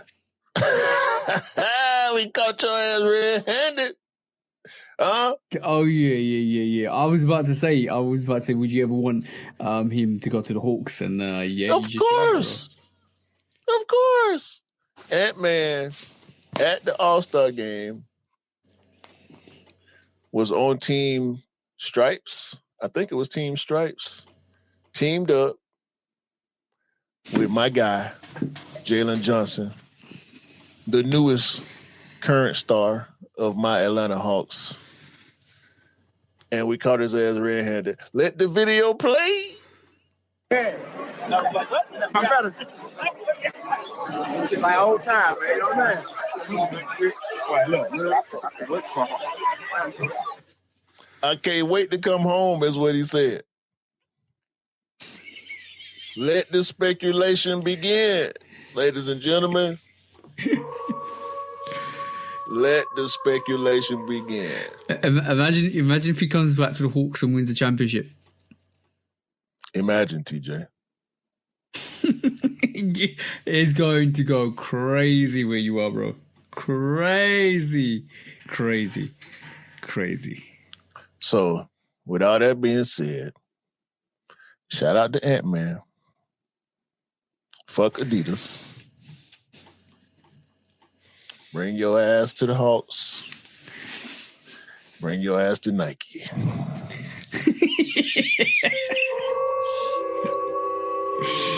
That's what I got. Would it be interesting if they gave him a Jordan 1? Any viable endorsee or signee should get a Jordan 1. Heritage, bro. I think. Everybody loves the Jordan 1 at some point. I was joking on one of the posts. There was like, I think it was the Offspring post. It was like, make sure we need you to wear a Jordan 1. I was like, I will wear all 50 of them if you want me to. It's crazy. It's easy to do. It's easy to do when they dropped so many Jordan 1s back in the day. All right, let's move on, bro. Man, if we get Jalen Johnson and Anthony Edwards with the Hawks together, boy, with Kuminga, a healthy Kuminga somehow, if we get them three together somehow, the rest of the league is played for the next 10 years. It's wishful thinking. I know it's wishful thinking, but damn it, that's what I'm wishing for. Anthony Edwards, Jalen Johnson, Jonathan Kuminga playing together with the Hawks for at least 5 years. We winning the championship. I don't give a fuck what y'all talking about. Three-peat? Ain't gonna say all that. We just need one. We ain't won shit. We need at least one. Next quick strike. So this week we saw eBay brought. You know who Depop is? Yeah. Yeah, eBay bought Depop of Etsy. I'm trying to find the article here. Yeah, eBay bought Depop of Etsy from Etsy, and for a staggering $1.2 billion, bro, which is 890 million. To put, they basically, I think it's all to do with secondhand goods, secondhand fashion. But I thought eBay already did that in terms of secondhand goods, in terms of used goods. So it's interesting that I actually went and bought that off Etsy. And so, what's your thoughts first of all? I never used Depop. I didn't look at some stuff on Depop before, but Depop is one of those hype beast marketplace apps, reseller, third party, aftermarket, vintage, used. You can find a multitude of things on Depop. Whether it be high fashion or sneaker culture or streetwear.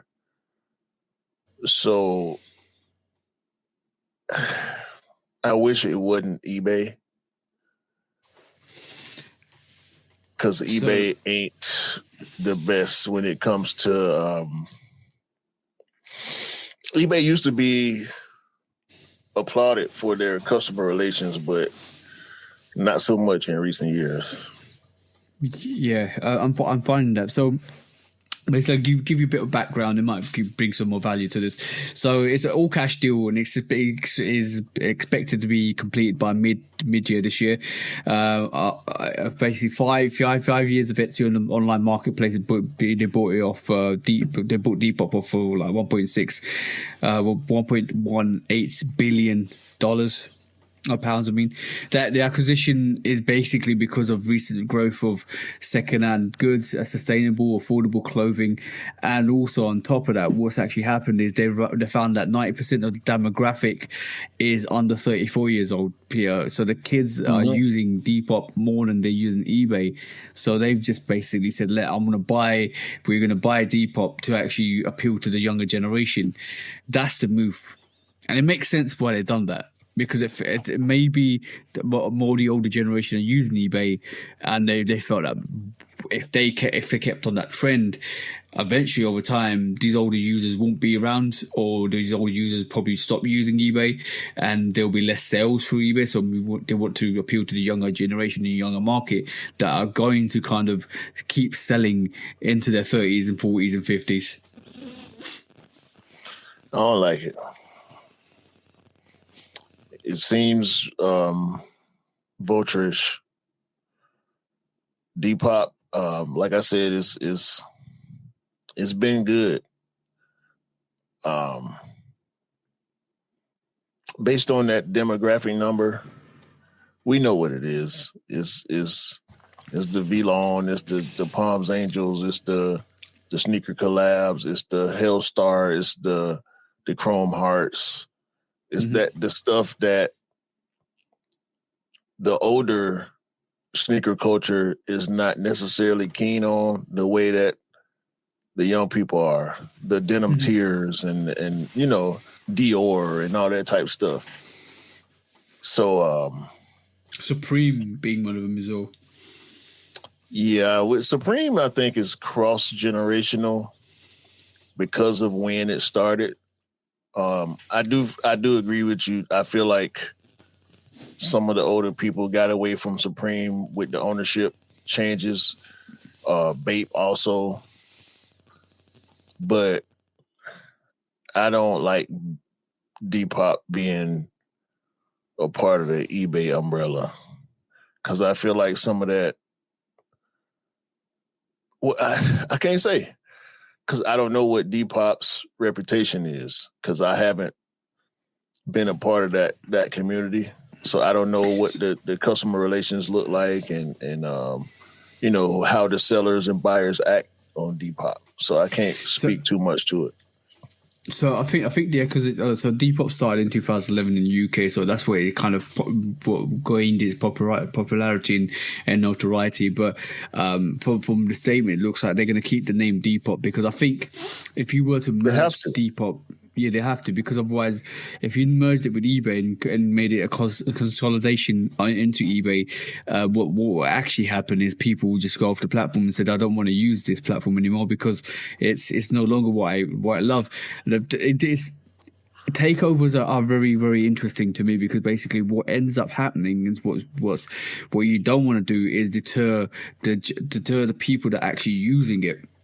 Mm-hmm. And deterred then changing, because let's be honest, people don't like change, and sometimes when you start changing features, start changing algorithms, or changing the way the formats look on platforms, they don't want to use it no more because they're unaware of how to use it, for one, and secondly, they're like, I'm not going to try and learn a new way. I might as well just jump on a different platform. There is a lot of different platforms.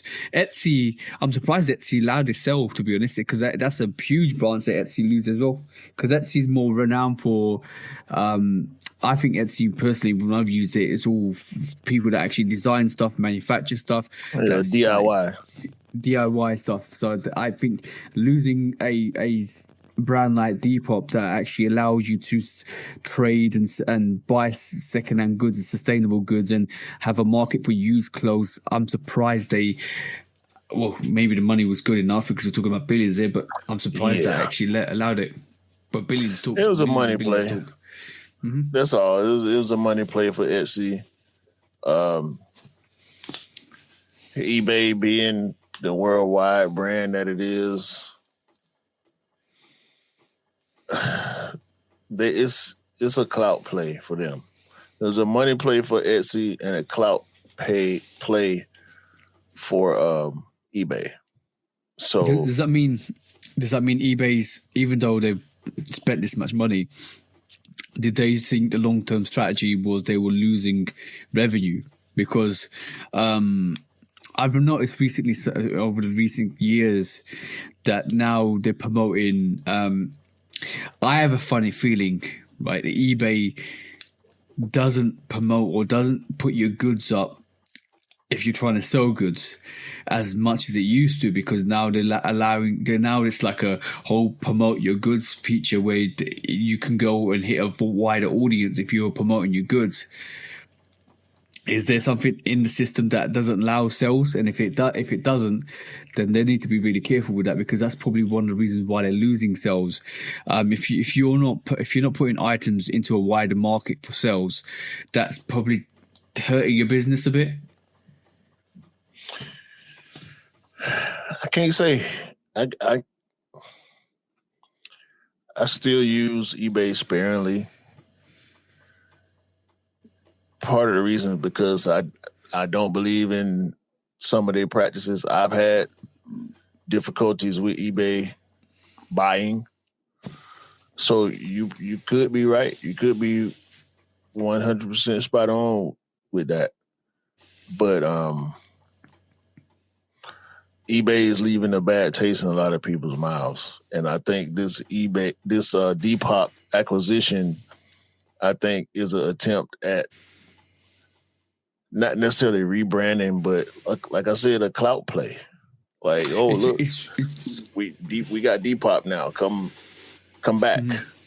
It's trying to reach a wider audience as well. I think. Yeah. A lot of people, rightfully or wrongfully, have used Depop. And to be honest, I'm going to be honest, Depop have had controversies over the years with scamming people, not selling sneakers, or people people pretending. Because I think Depop, you got to record evidence that you posted it, all that stuff, and they've forged that. So it's a bit controversial. Like it's had its controversies over the time. So it'll be interesting to see how eBay fine tunes that, makes it viable. But the reach is definitely reaching for more audience, a wider audience, and a younger generation. It's interesting, very interesting. Yeah, I don't know how much.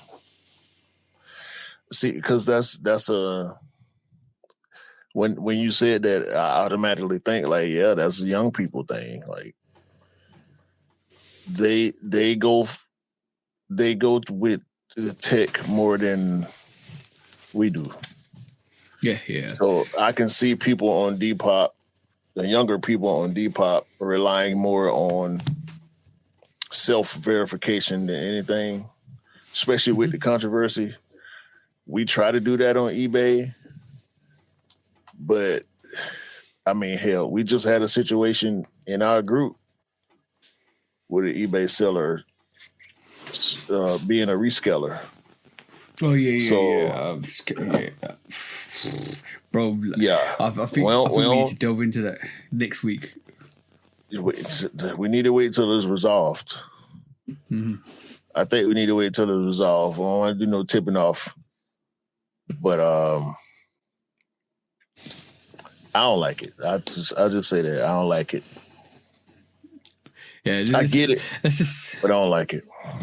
But that just goes to show that a lot of people that are using eBay weren't in the bracket or age market that they wanted. So people in their 40s and 50s and were using it rather than younger generation, and it's quite interesting to see. Maybe Depop had lower charges or lower sell charges than eBay does, because eBay does take I think it equates to 13 to 15% off the sell once you sell a product. So yeah, I don't like it. I got stuff on eBay right now, and it's stagnant for good prices too.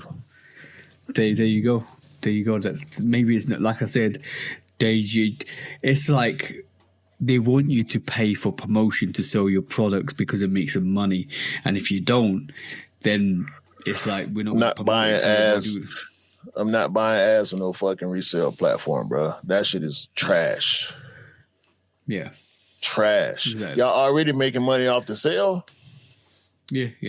If I post something for $140, I'm gonna get $120. Take what the fuck you gonna take off the top. Don't try to charge me for ads to make sure my shit gonna move, bro. That's bullshit. Exactly, and this is why if they're doing that, it's hurting their business, because they're no longer providing you a service that actually like gives your product to the people that want to buy it. That narrows you down to this little lane where you're like, okay, cool, unless you promote it, we're going to open you up, and it becomes more of a promotional thing that you have to do to sell your products to be a viable business, and then it adds cost to your business, and then all of a sudden people are like, why am I doing this? I'll just go to Depop or go to the other platforms and sell it, because they don't do the same thing. This is why it's hurting eBay. If they're doing that, it's hurting eBay. Bro, if I'm gonna get lowballed, I'll put that shit on Poshmark or put it in my car and drive to my local resale store and let them lowball me. There you go. I totally forgot about Poshmark as well, or Trade Block as well, all that stuff. They still exist, bro. Yeah. So, like, fuck all that, bro. Like, no, man. I'm not playing these games with eBay, dog. Nah. They need to leave shit alone. Like, that's not why people started loving eBay in the first place. They going away from that, and they anyway. And that's the consequences of doing bad business, bro. Simple as. I'm cool. Okay. Next quick strike.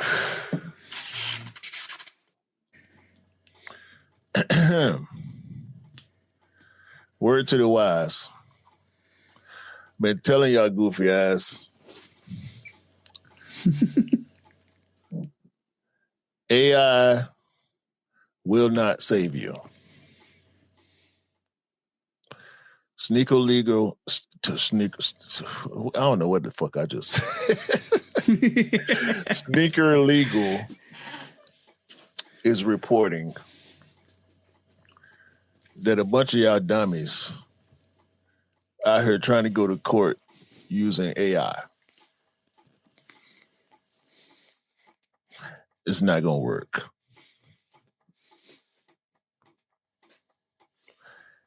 AI is not thinking. AI is not your friend. AI is derivative of everything that already exists. AI is more than likely not offering you any new ideas. It's compiling data from what exists already. So if you think you're going to go to court,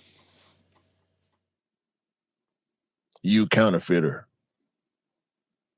you reseller, you rep producer. If you think you're going to go to court using what AI has told you to do, you're wrong. You will not, I repeat, will not get the same results as dealing with a human lawyer. Okay? Y'all gonna keep leaning on AI.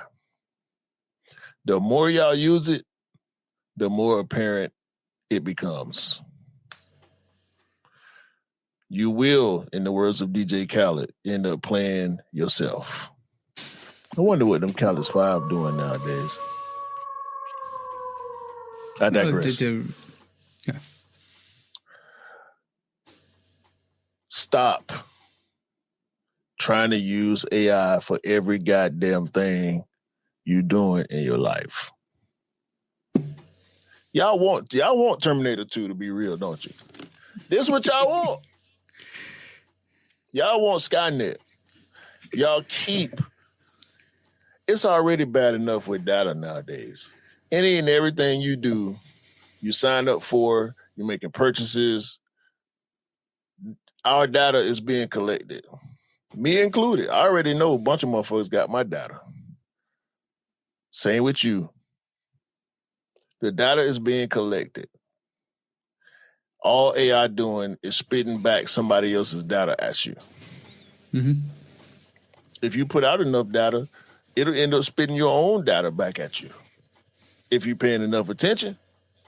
This shit ain't doing nothing new or different. It's not.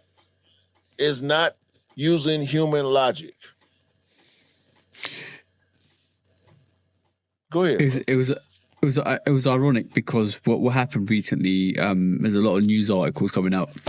I was quoting that AI might take over the lawyer scene and it might take over having lawyers and stuff like that because it was highly intelligent in terms of working out all the logistics of all basically it could defend you correctly. That's what they were trying to say. Now the problem is that falls flat on its face when you don't have a person, like you said, a human that actually can think outside the box. Because once you use AI, you're boxed in. That's it. You're boxed in, legally boxed in. But yeah, it's crazy. This is why some of these resellers and these whoever you described are actually using or trying to use AI as a way of disputing their cases or legal cases because they're not bothered to hire somebody, for one, that actually can do the job properly, and secondly, they think that what evidence that AI produces is infinite, and it's not. And that's a problem because AI will only give you the solution that you present it, and some of these people don't present it with the correct context and all that stuff, and all of a sudden it will spit you out something that will make sense to in court, and that's how they're getting caught out. That's why y'all need to go ahead the fuck on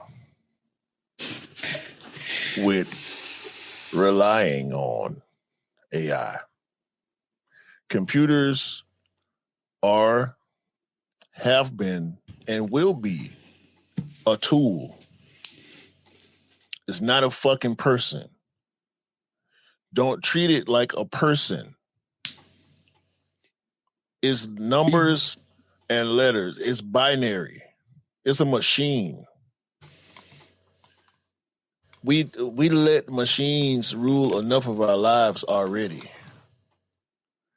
You taking the AI to court with you, you're going to defend yourself and try to use what AI is telling you is right.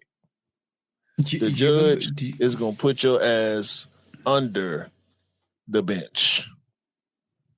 Bro, remember that movie called Her, where it was this guy with this phone? It was a movie, and he fell in love with the phone because the phone was talking to the person. The AI was talking, or the conventional system was talking to the person like he was in a relationship. You just got to realize that some people out there take that as literal context that they're actually talking to somebody, and no. AI is like Q saying is a tool. It'll respond. You can cater AI to respond to you in any way you want, and unfortunately, some people take that literally. You need to disassociate yourself with technology and what technology is as a tool to a real people. Touch grass. Go touch grass. Talk to people. Talk to real people, and you realize that. People have used AI in such a way that they end up unaliving themselves based on the response that they get from it. Mm-hmm. I heard that. What the fuck are y'all doing? Y'all making this bullshit viable for these people who are investing in this shit, and all they want to do is take your fucking job from you. They want to replace you with a computer. Stop giving this shit viability. Mm-hmm. As much as the average person is allowed to, and in some cases should, hate lawyers and the system of laws that we have to abide to. Y'all gonna put computers in charge of this shit? You doing it. You are doing it. The more we give it credence, the more these companies gonna lean on it and put money into it. And the more your fucking job, what you do for a living, what your family does, what your spouse does, what your kids will potentially do, the more these companies gonna look to figure out, how can I put AI in place of a person? It does not help you. No. I'm gonna be honest. I know we're on this whole AI trend at this moment in time. No, it's me. Put it on me. No. I'm not putting. I'm just saying.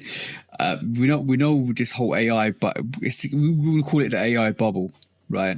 It's getting bigger and bigger and bigger and bigger, and nobody's looking at the negatives. I mean, so people are looking at the negative sides of it, like how much it costs to run, how much it costs to like cool these systems down for AI to manufacture, to run, to actually work properly and stuff like that. So there's a lot of tech, a lot of billions going into this.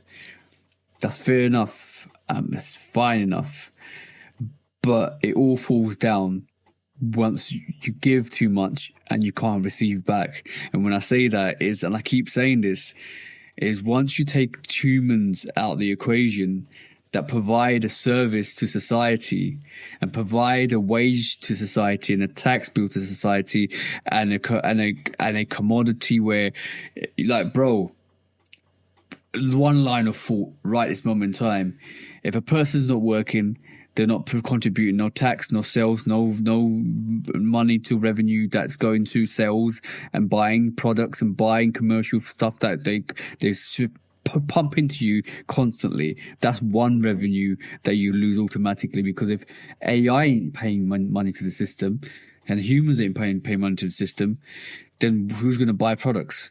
Who's going to pay taxes? Who's going to maintain roads and make sure that the potholes you get and the revenue you get from driving cars because they're no longer working?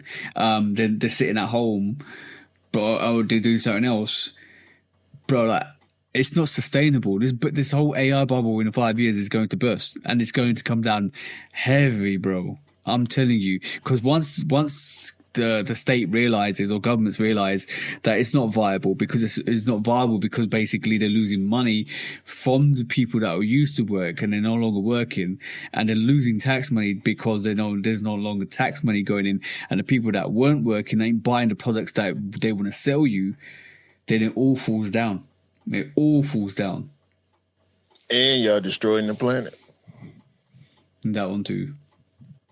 So we gotta be here.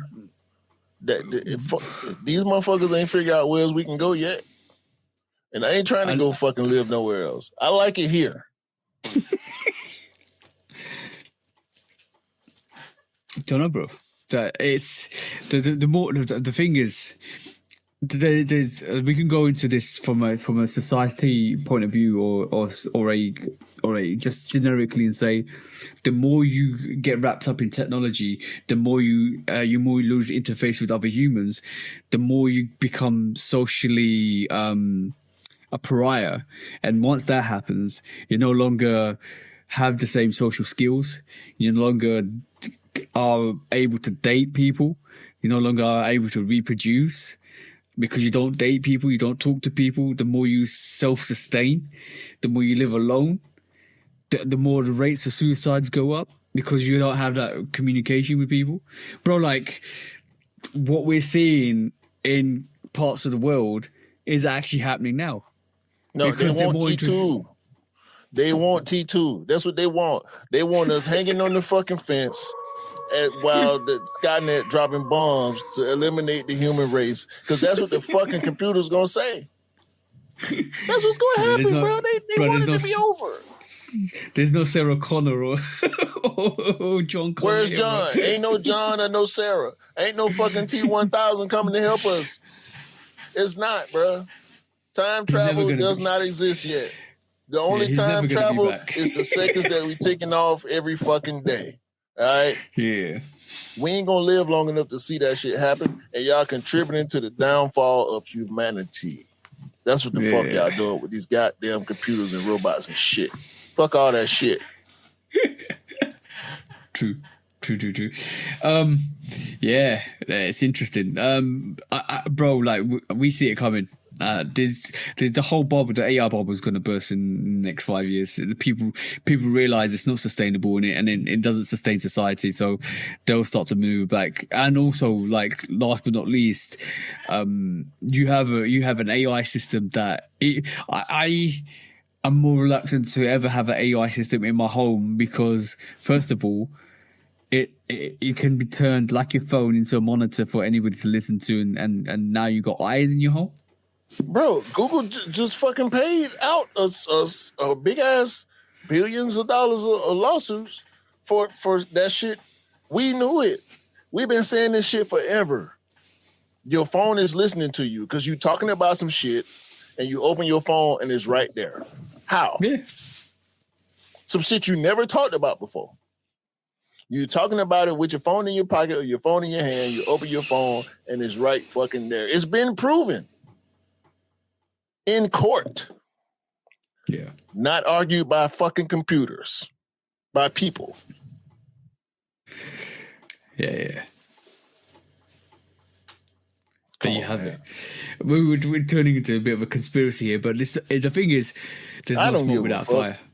There's no smoke without fire. There's never no smoke without fire, and it's proven. Like, I'll be honest. If we're being really, really honest, most of the stuff that we get now was government tech 10 years ago.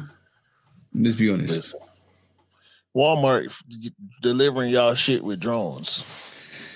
Because y'all too lazy to get up and get your ass in the car and go to fucking Walmart. You want a drone to come and deliver that shit to your house. That what you want. They dropped the Ring commercial during the Super Bowl. They had to roll that shit back. About the Ring cameras connecting to each other to find your dog. No, it's a surveillance state. Mm-hmm. I bought my camera to watch my porch, not to help you find your fucking dog. Fix your fence. Train your dog. I saw that. There was so much backlash to that. There's so much backlash to that. All they're gonna do is change the name of the company. That's all. Hmm. They're going to change the name of the company and keep going with that shit. This fucking AI surveillance state. It's turning into a Minority Report. Oh, Y'all think the government ain't going to use that shit? With all this immigration bullshit going on in the U.S., y'all think they're not going to use your camera to find somebody they've been looking for some bullshit? Whether it's the bullshit they did or some bullshit that the government is trying to play out. Yeah. And I'm not anti in that way. Okay? Shit is what it is, though. Yeah. These the same motherfuckers who putting T.O. when they should put T.O.O. That's going with this shit. Take your dumb ass to court trying to use AI. You're going to lose. Yeah. You're going to lose because the AI knows that you think T.O. and T.O.O. are the same thing. And it's the algorithm that you create for yourself. I hope y'all realize that. You see what you see because it's the algorithm you create for yourself. I didn't say it before. Stop sending me these fucking reels of people fighting.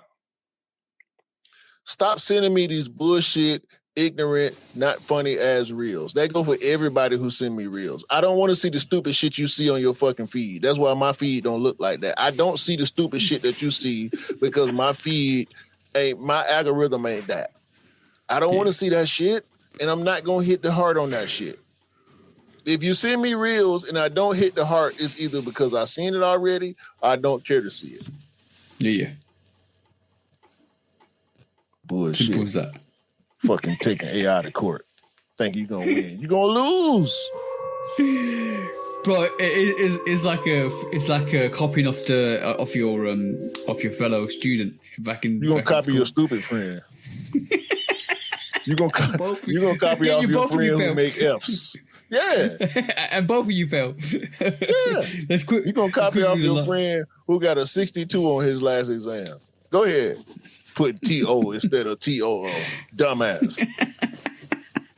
Both of y'all some fucking idiots. Let's do the last quick side, bro. No, I want to keep ranting, goddammit. You're going to rant to this one as well. Watch. Oh, shit. No, that's quick strike. Let's go. Right, so Steph and Under Armour are done, right? Hopefully. Yeah. So this is a shout out to Soul Retriever. This is what Soul Retriever put up this week. So it basically. You saw this, yeah? Yeah. So basically, after Steph Curry's. Soul Retriever, shout out to Soul Retriever, were told that Steph Curry would be able to keep the key Curry brand assets, and they seemingly pulled back on that pledge. In late December 2025, Under Armour migrated nearly 500,000 Instagram followers from @Curry brand to Under Armour basketball. And Under Armour basketball hasn't responded to that matter at all.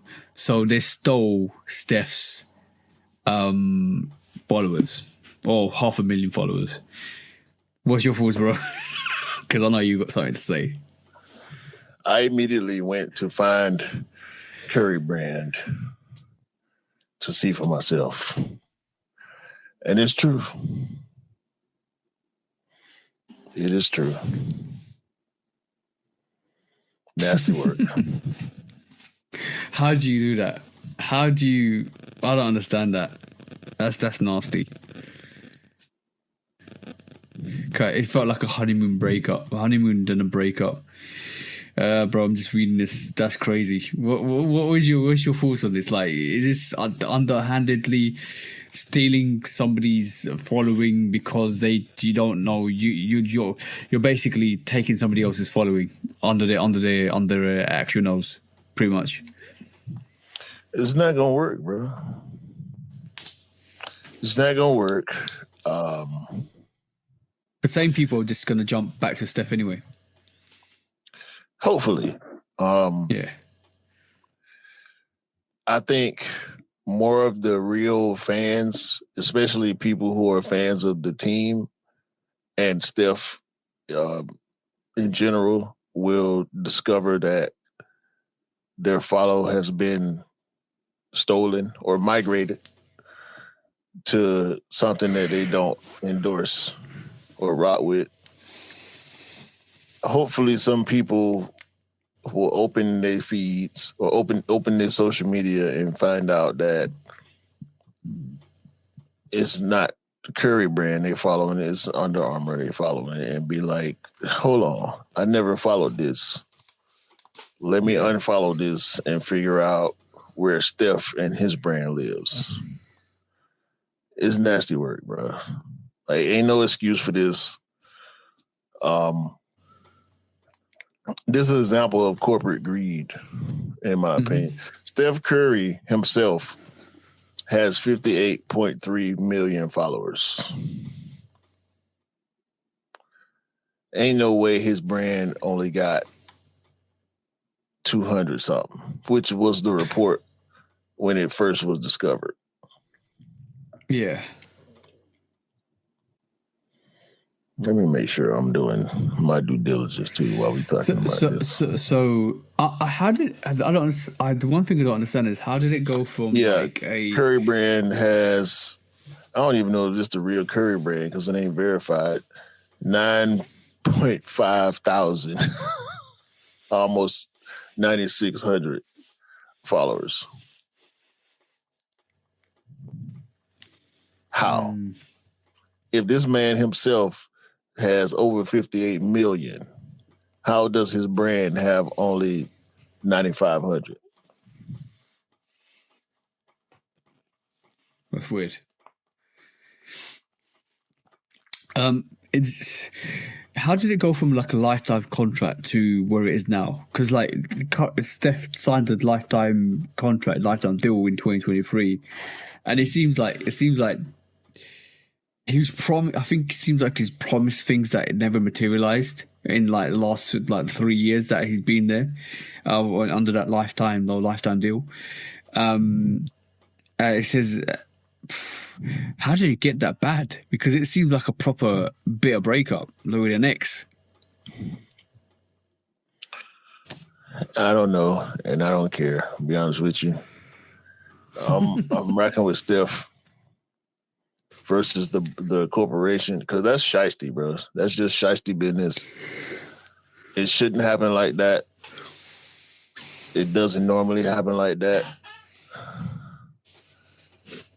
It's just not right. It's not cool. No. It seems like something underhanded has happened. Like, it definitely does seem like promises were broken. Under Armour felt like they were in the right. Steph felt he was in the right. Under Armour felt that maybe giving him a lifetime deal would have sustained his desires to expand, but it didn't. And Steph felt like maybe the lifetime deal would have actually just like elevated first of all New Balance, because New Balance, let's be honest, they're lucky to have Steph Curry. They're very lucky.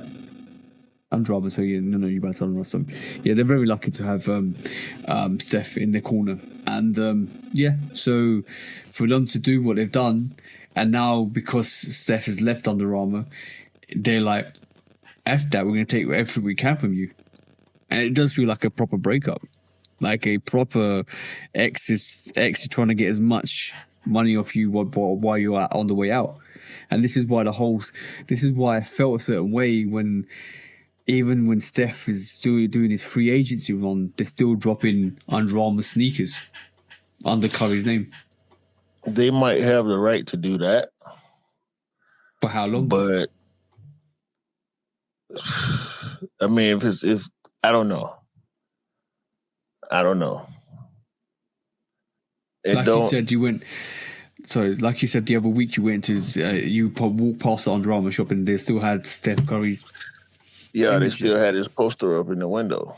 So I don't know what the terms would determine, but swiping his whole social media following is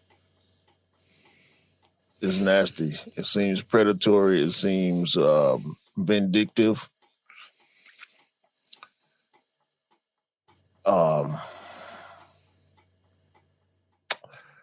Yeah, fuck Under Armour. This is not the way to gain popularity with the people. They just dropped that running shoe that we praised prior to Steph Curry's exit. Yeah. Let the product do the talking. I've seen it on multiple platforms, multiple retailers. Let the product do the talking. Y'all got a good product right there. Yeah. What did y'all do before Steph? Y'all built, y'all made product, y'all endorsed the product, and y'all enticed Steph to come. Shit happens. Always. Endorsees leave brands, sponsorships leave athletes and influencers. Mm-hmm. It's the nature of the beast. It's gonna happen. This won't be the last time it happens. Yeah, but it also feels like if you really peep it, it also feels like they are in a situation where they won't get another elite athlete. That's their fucking fault. It's their fucking fault that Steph wanted to leave. Yeah. That's some spiteful bullshit. That's like you cheat on your old lady. She leaves you, and then you start trying to ruin her life because she left because you fucked up. But it happens though. that happens though. That's the thing. That's the whole point. And it's still bullshit. Of course it is. And that's the point. It's bullshit. It's not cool. It's not right. Big BS. Proper BS, that is. It's proper bullshit. Exactly. 1,000%. It's proper bullshit. What else can it be? Nothing. That's what it is. But yeah, they fucked it up. They fucked up for whatever reason. Whether Steph was in the wrong or they were in the wrong, to do this seems spiteful, looks spiteful. Unless they want to come out with some receipts that proves Steph did something wrong, which they have not. Mm-hmm. It's trash. It'll be hard. It'll be hard to prove because, like, what? How do you prove that Steph's done something wrong? That's the thing. Unless it's facts. Show facts. Yeah. You got to really kind of, if you're Under Armour, like it is very desperate for Under Armour to kind of do that, like work off of athlete and trying to ban their followers to actually kind of follow you and get the audience. But audiences aren't like the thing is audiences aren't stupid. You can't just buy an audience or try to manipulate an audience because they always follow who they follow. So for the Under Armour to do that, it's bad business. It's a bad look.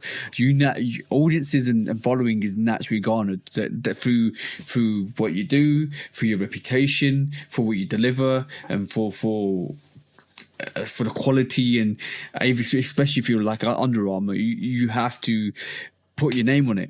And it looks like they don't want to put their name on it. They want to put Steph's name on it and take that on board. And once Steph leaves, and then everybody's seeing recently that Steph is on the free agency run, he's doing things, he's getting things, is wearing different silhouettes from different brands. And Nike, Adidas, Jordans.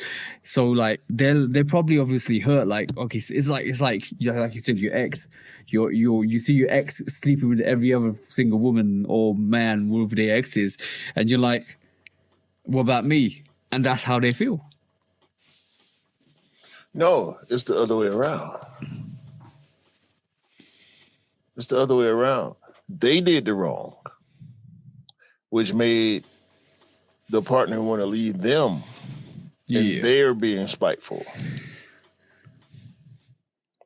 You didn't do what you promised you would do. And so, you know what? I'm sick of it. I'm out. Instead of taking the result of your actions, you go the spiteful route. And then it's your fault. Take your fucking blame, suck it up, and keep it fucking moving. So true. So true. This is... If I cheat on my wife, I can't be mad at her for leaving me. Nah. I did it. Under Armour did it, as far as we know. Until they show facts, it's their fault. Because we going to ride with Steph. That's the only reason people went over there. It's because of Steph. Very true. Very true. That is true. That is true. Because it's an icon, bro. And people follow icons. Right. Like we say. Ain't nobody throwing up the Under Armour logo in the Olympics, but people doing the night-night. Mm-hmm. Yeah. Yeah. He got 4 rings. He's the greatest shooter of all time. Yeah. Under Armour ain't the greatest brand of all time. No. There's a long way to get to. There's a long way to go to get to that. A long way to go to get to that. Boy, the longest of ways. You hear me? It's for Under Armour. This is bad because, like I said, it feels like they won't be able to get another elite athlete. Who going over there after this? Especially when it comes out. If it comes out that they've backed on false promises to Steph and stuff like that, then who would want to really work with you? They ain't getting no more NBA stars. I know that. Well, unless you want the bag, and that's another matter. Do they have the bag to give? They doing desperate dumb shit like this? Well, the question then is, what happens to Steph's lifetime contract? Does it get scrapped? Over. Yeah, he left. It's done. It's done. Then they got money. Then they probably have money in the bank, so they could potentially go and get somebody. And then what? Who you gonna get bigger than Steph Curry? I got an answer. Nobody. You ain't finna get nobody bigger than him. No. Yeah. There's nothing more to say. It's shocking though, stealing somebody's following. You can steal somebody's. You can try to steal somebody's following, but the followers will know and they'll move right back to where they need to go. Simple.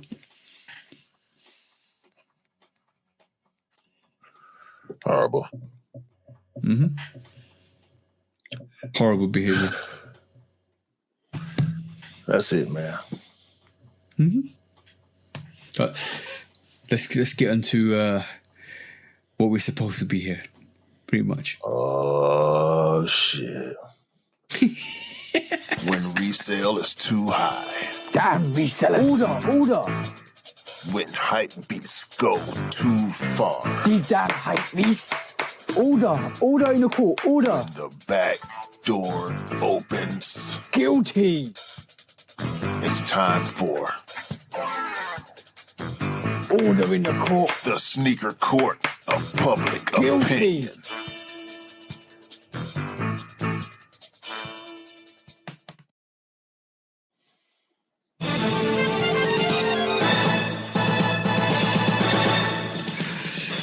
Guilty. Welcome back to Sneaker Court Public Opinion with me, Judge Public Opinion and Executioner. This week we have 2 cases on the docket, and one of those cases in particular keeps repeating itself year after year after year.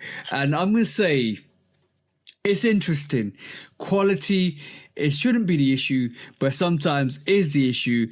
And this week, when we say reoccurring issues, we've had it with the Carmines, we had it with the Mellow 13s leaking everywhere, apparently.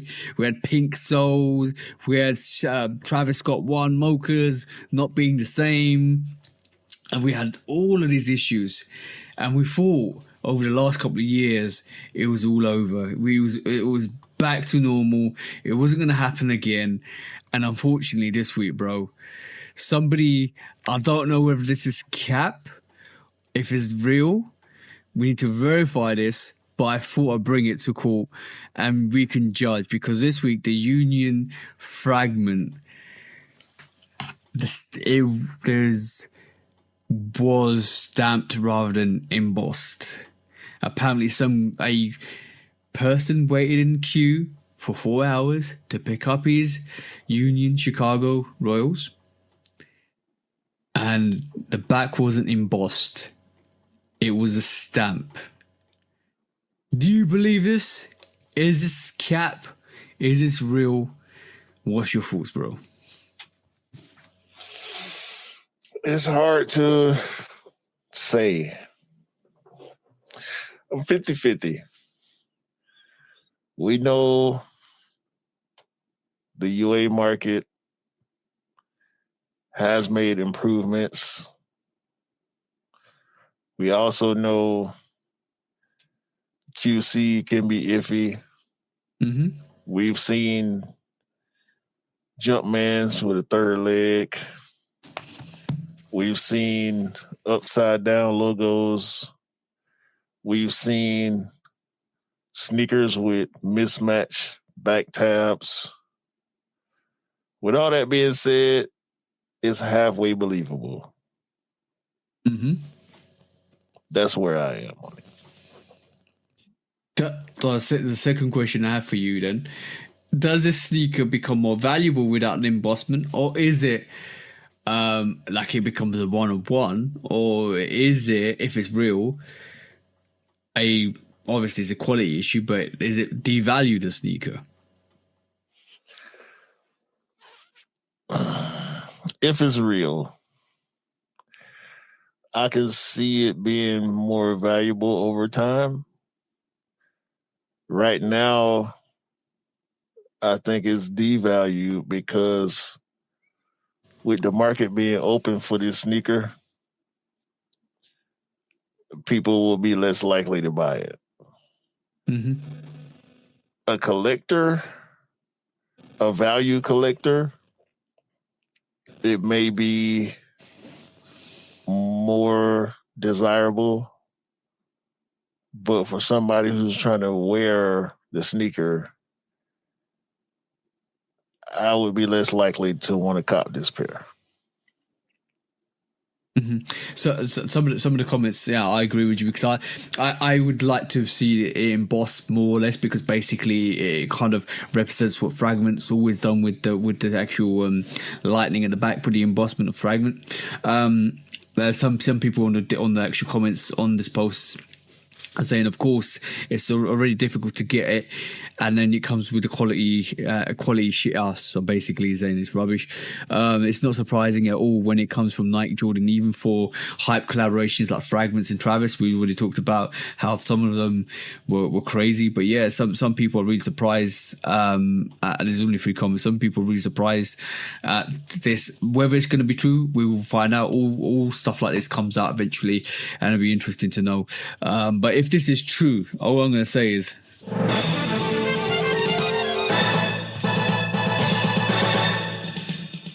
guilty condition if it's true, because please, I thought we'd stepped away from this issue of having pairs that had these quality issues, having pairs that were sitting there for a long time and degrading and bleeding onto the midsole. I thought we were past this, and if the rumor is true that there's only 44,000 pairs or whatever it was of these, then there shouldn't be a quality issue with this.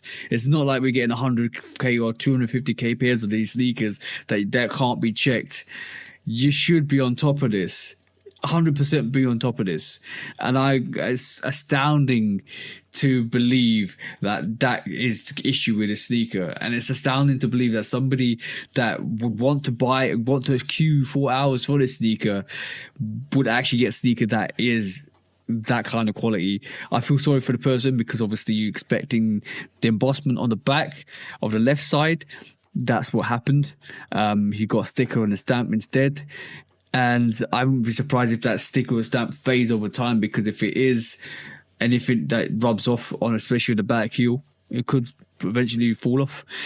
He's got no option but to keep that, in my personal opinion, because if he tries to return it, then he's lost a pair of sneakers that he actually really wanted. Yeah, you ain't getting a replacement for that. The one caveat is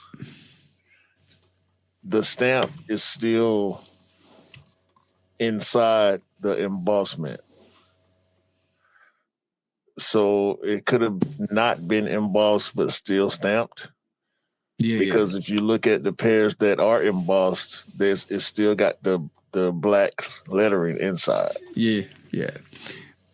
It's one that got released, one that got one that got missed. It's a pity. The quality looks dope on it, the level looks dope on it as well. So I'm leaning towards it actually being a real pair than a fake pair. But we're about to find out. We'll find out eventually over time. But secondly, on the agenda, quickly.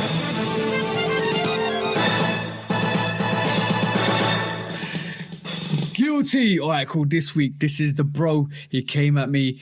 Kirit Singh, the bro in Arizona. He sends me all the good stuff sometimes, and we have a conversation. So I'm going to put this on screen, and I'm going to say to you, bro, what are these? What are these, bro? Tell me what these are.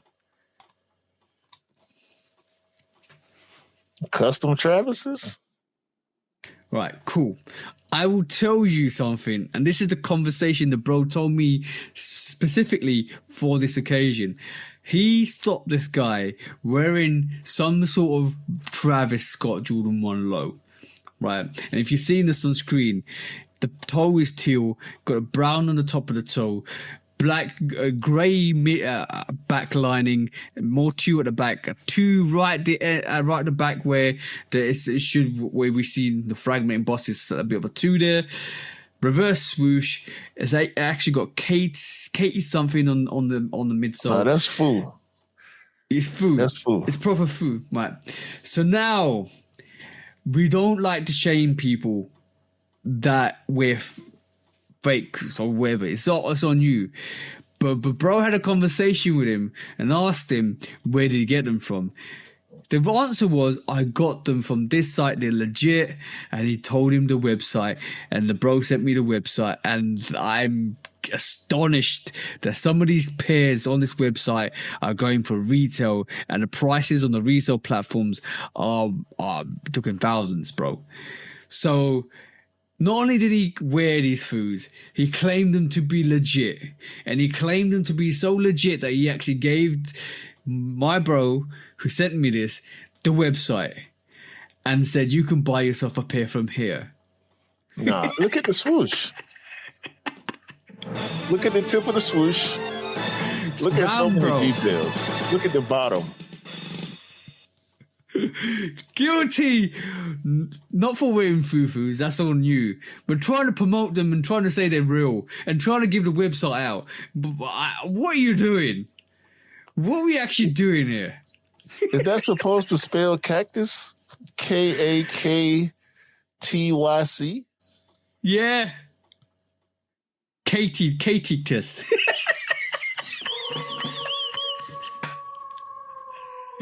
I'm gonna take this off screen. That's horrendous. That's absolutely horrendous. Whoever is wearing that, you're guilty. If you wear fakes, wear your fakes in peace and in harmony. Don't try to promote them. Don't try to claim that they're real. Don't try to pass on websites for other people and say you can buy your pairs from here. Nobody wants that shit.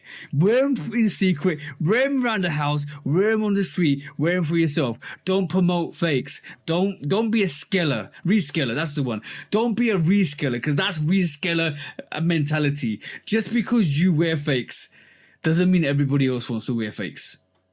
Isn't that right, bro? Anything you want to say? What in the fuck are we doing? Oh, bro. And there's a star on it as well. Hold on. What's this? There's a star on the toe.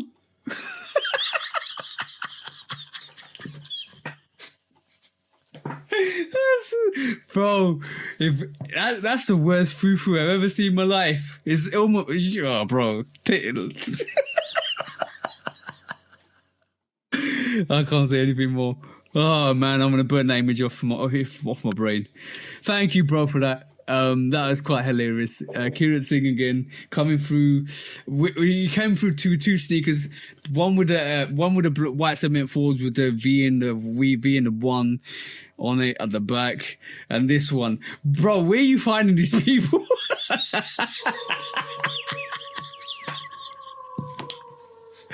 yo, no. Hold on.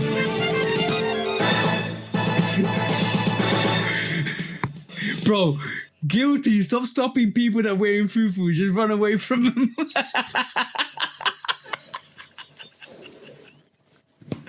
You giving Q a headache.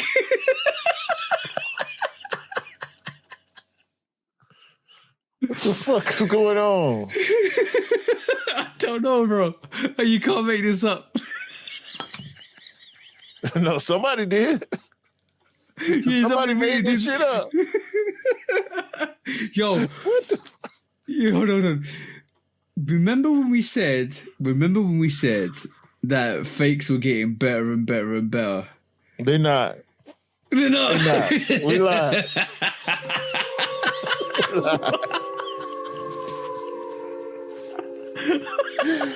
Oh my God. Resale is too high. Damn reseller. Order. When hype beats go too far. Die damn hype beast. Order in the court. Order. The back door opens. Guilty. It's time for Order in the court. the sneaker court of public Guilty. opinion.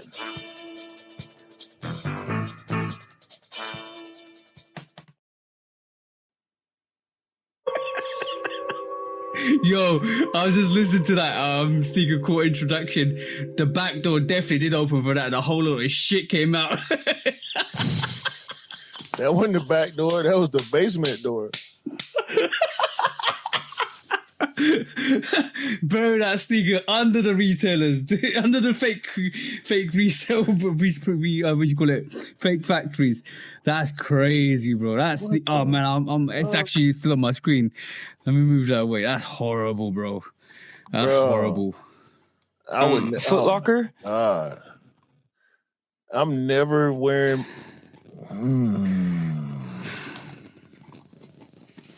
You can't want something that fucking bad, bro. Bro, you heard of the biohack. That's the bio turn.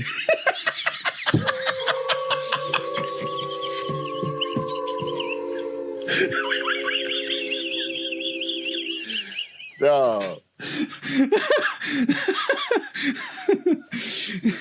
You cannot be trying to convince somebody that shit is legitimate. The goal of try. Look, yo, if you guys, if you get stopped by a sneakerhead, right? They know their sneakers. If somebody stops you and says to you, majority of the time, yo, what you got on your feet? They know what they're talking about, majority of the time. Because the only reason why somebody checks your feet out and looks at your trainers, and I trust me, guys, when you wear sneakers and when you wear really dope sneakers, you know who sneakerheads are because automatically their eyes go on your sneakers. So you know who the sneakerheads are. So if somebody stops you and approaches you, right, and says, where'd you get them from? And you lie barefaced. Oh man, this is, yo, bro, you know you got caught out. You know you're getting get caught out. The question is, how did he play it off? I don't know. Did the guy know he was taking pictures? Did he act like, oh, no, those dope. Let me take a picture. Bro, I didn't even clock what you just, oh my God. Because the bro got a picture as well. How, though? That's what I'm wondering now. Like, how did that interaction go? I need to ask him, because... What was he wearing? I got so many questions. I might have to get him in the pod. You stood there and you posed and you let another person take a picture of your foo-foos. He posed. He posed. for that shit. Damn, And bro. bro knew full well what we was gonna do with this shit. He knew he was gonna send it to you, and he knew he was taking that bullshit to court. He knew he was gonna put that shit on blast, and he knew that the jokes would fly. What in the flea market is going on here, Batman? Yeah, man. The fleas have spread, bro. These are ticks. These ain't even fleas. The blood-sucking ticks, bro. Bro, No, the audacity. spray The them audacity. shits with the strongest formula of Raid. Spray them shits with concentrated Raid. We need the pre-production Raid. The concentrated Raid. Boy. Sheesh. Man. Bro, and the audacity to have brown toe? How did he get this picture? I need to know how he got this picture. No. I'm gonna message him now, bro. Nah, we gotta do some we gotta discounts, do more bro. I'm gonna investigation, do some discounts. I'm messaging the bro. This is crazy. What the fuck?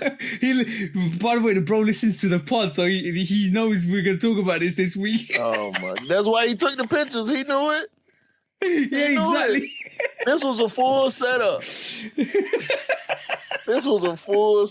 Good job, bro. Oh my god, man. What the fuck? God damn. Man, that was a good one. Hold on. Yo, bro. Me and Q are wondering, how do you manage to get that picture of that Fufu Jordan 1 Travis Scott, wherever the F that was? We need to know, bro. The cake ties. The cake tight. I just left him a message. Oh man. Oh, bro. Got close to that fucking color on nothing he ever released.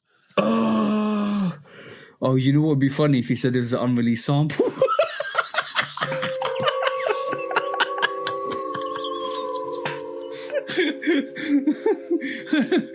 Oh man, the sample that's Travis put in the trash.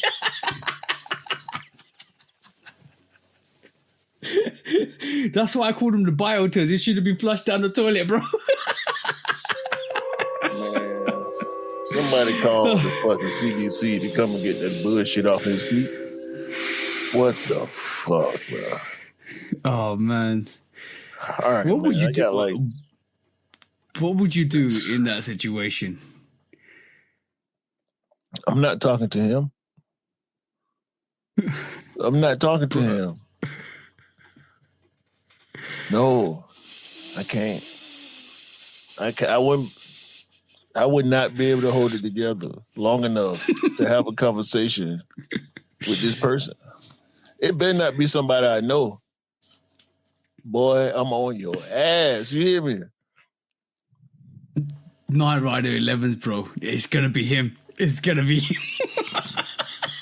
No. I straightened him out. I straightened him out about that. He wouldn't dare. He would, boy. Y'all know not to wear this shit around me. Y'all know. Boy. Hey. That's crazy. That's wild. Why? Right. Now this guy's.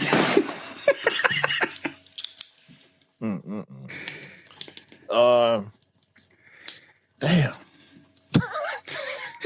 He's still thinking about them.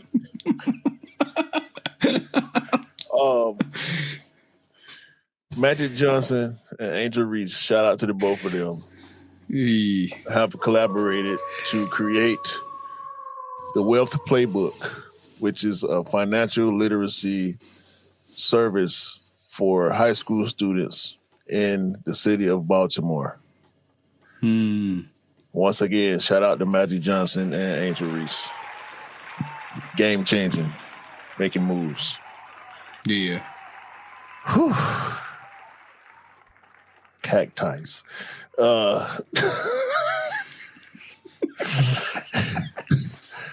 Lil Yachty. Lil Yachty has Concrete Boys Air Force One mid sample that looks like the All-Star Air Force One lows from 2006. See that? I repeat, Air Force One mid, because we wore mids in Atlanta back in the day. And like I said, it's a sample. I don't know if it's coming out or not. Maybe it will, maybe it won't.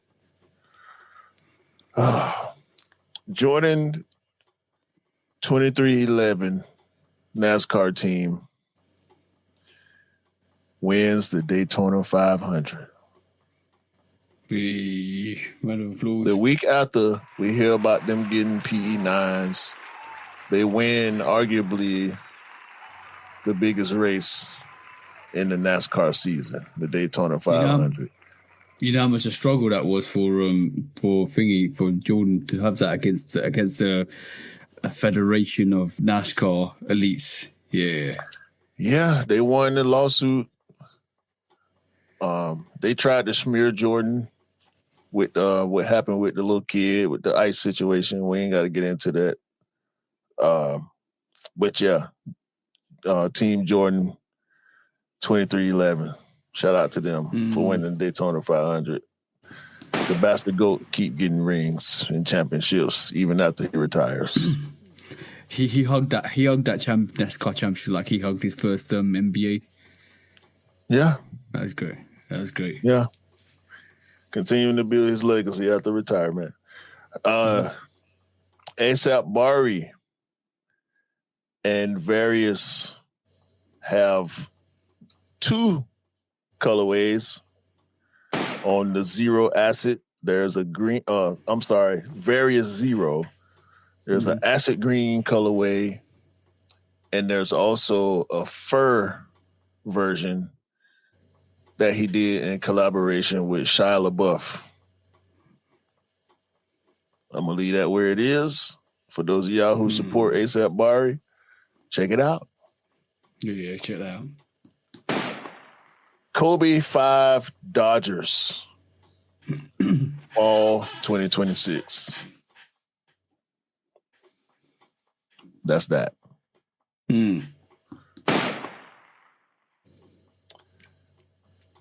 Nike SB Blazer Thrasher. Shout out to Thrasher Magazine, the skateboarding magazine forever. I've been seeing Thrasher since I was a kid, and Nike SB has a Blazer mid honoring I think it's one of the anniversaries of Thrasher. So shout out to Thrasher, shout out to Nike SB for staying true to the skateboarding culture. For some reason, Coach, that Coach, has made a skate shoe with no laces and is pre-beat for $1,100 and some change. I don't know which skater is looking to skate in $1,100 Coach shoes. Hopefully none. Yeah, it's just more culture vulturism, taking pop culture and skate culture and applying the same shit we were saying last week with the high fashion streetwear thing. But you know, just to touch on that quickly, the reason why skaters were wearing Nike Dunk highs was because they were on discount, on sale, and they were easier to wear, so they were used to wear them and skating them way more because basically, and that's why Dunk highs got really popular and stuff like that. And this is why we got Dunk SB Dunk culture and stuff like that, because it originated from that. The history is so enriched with stuff like that. And for luxury brands to go and up the price, where skaters are never going to buy it and wear it for that reason, makes no sense at all. So if you know, it doesn't make sense. It doesn't make just sense. like at the beginning when skaters was wearing Jordan 1s because they was cheap. Yeah, exactly that. Like some of these brands totally missed the cue. Like they don't understand why, when, how that whole trend occurred, and then they try to jump on it, and it just misfires because that doesn't make no sense at all. Right. Trash. Not thrash, but trash. Trash, yeah. All right. Antaland, LA. Anta opened the store. Kyrie was outside. I'd never seen so many Anta Kyrie sneakers in the same place at the same time. Just Google Antaland and you'll find the videos. People wearing all types of Kyries. Kyrie was out there signing autographs and shaking hands and kissing babies. I think he gave away some sneakers too. So shout out to Kyrie for reaching out the way he knows how and is known to reach out to the community. Yeah. Especially the people that support him. Uncle Luke. Luther Campbell is running for Congress in the Florida 20th District. Round of applause for Uncle Luke. I hope he wins. And hopefully they don't play none of his music at his inauguration. We don't need Captain D coming at Can you imagine? I can't imagine. I actually can't imagine, which is why I don't want it to happen. They're going to try to use the music he made in the 90s against him. I know it. But Luke has always been outspoken. He's always been a pillar in the community, bringing peace. And his music is iconic for a time in hip-hop. So shout out to Uncle Luke. I hope he wins. They need it down there in Florida. Trust me. Yeah. SGA wears a pair of camo Shade 001s. They look pretty good in camo. I saw that. They look fire. Yeah, shout out to SGA. I don't like the shoe, but it looked good in camo. Everything looked good in camo, though.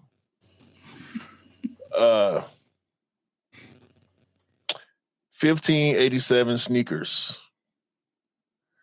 has filed an infringement lawsuit against a company called 1587 Prime, which is owned by Patrick Mahomes and Travis Kelce, a.k.a. number 15 for the Chiefs and number 87 for the Chiefs.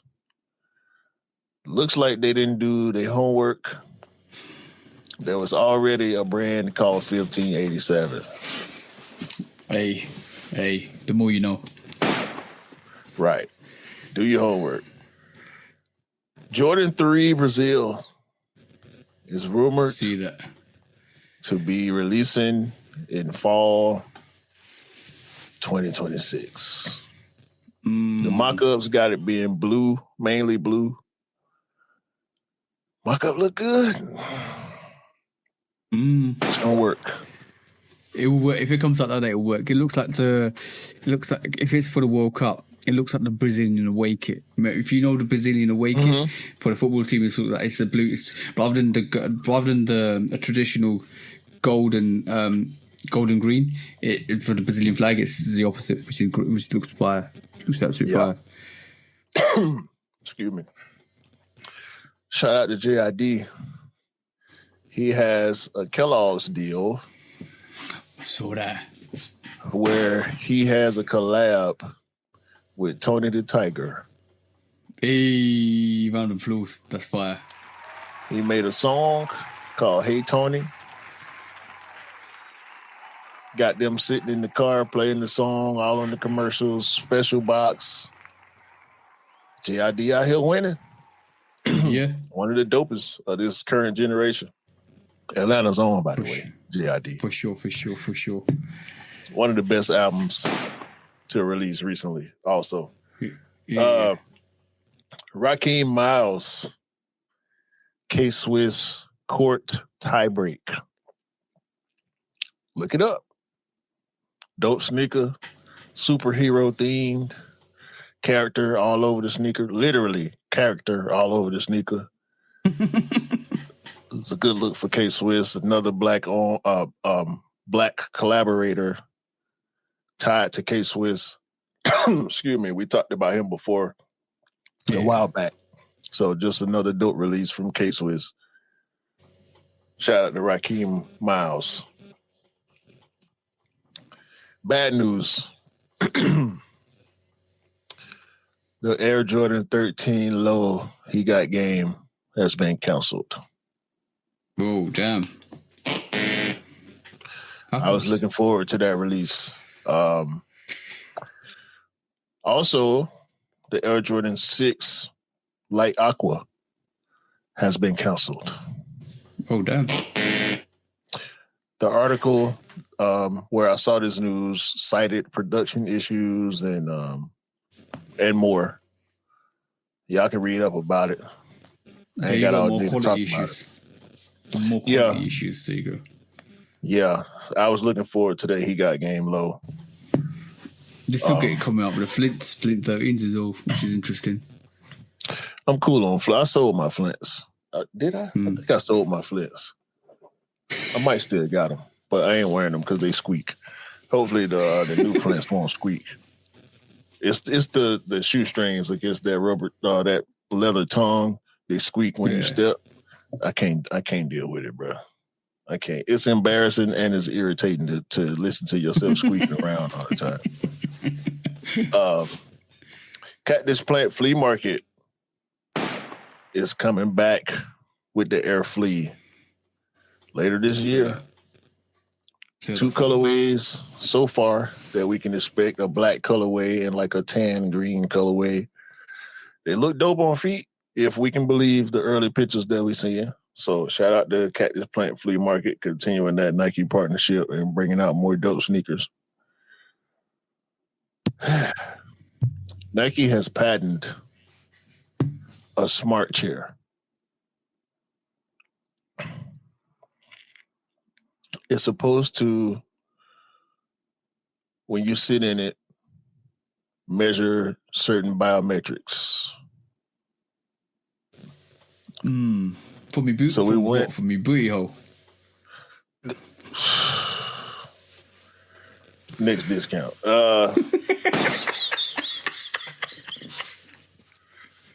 I'm pretty sure there's something really like that, bro. I'm not following that.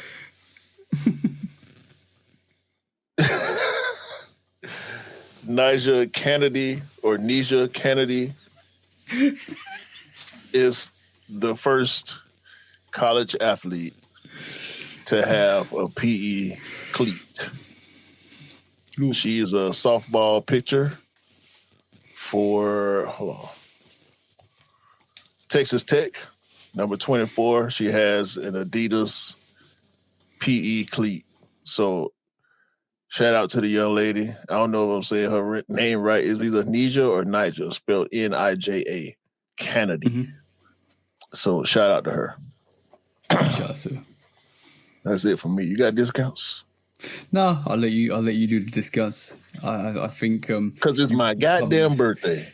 Yeah, that's exactly. Right. That's the bottom line.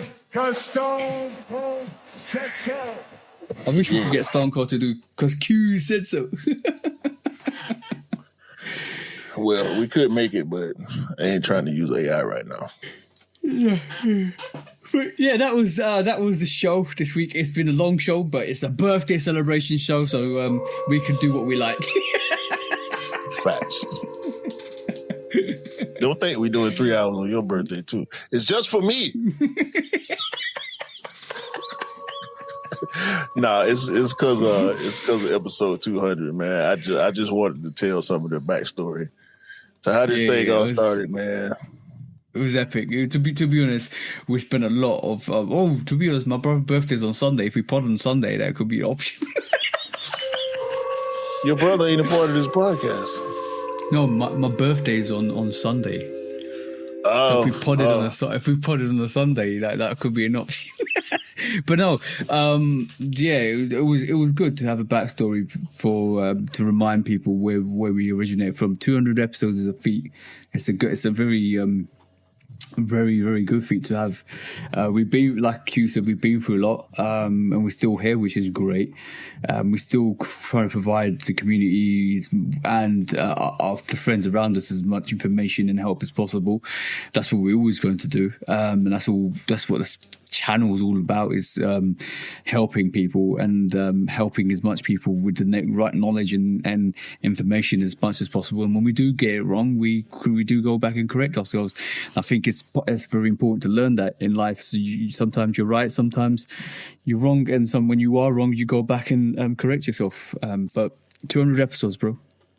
Great achievement, very good achievement to get to, and on to the next 100, bro. It's gonna be a long ride. Y'all buckle up. Yeah, but like you normally say, bro, it's always about, it's worth putting the effort in to get the results you want. Always. That is a fact. That is a fact. What's also a fact is y'all need to have a great day, a great week, great month, and a great year. And y'all also need to buy what you like, rock what you like, and don't believe the hype, because the hype ain't real. And sneakers don't make you cool. You make the sneakers cool. Remember that. No. Let me rephrase that. You make real sneakers cool, not some bio turds. Real sneakers. Not real the sneakers cool. Not the Kaktycs, not the ones that need to be flushed down the toilet, not the teal sample pair that somebody probably want to sell you. None of that stuff. Just the real stuff. Real people wear real sneakers. That's the one. Innit, bro? He said it. He said it. Listen to the man when he's telling the truth. And on that note, peace out. Peace. Let's get out of it before we get in trouble.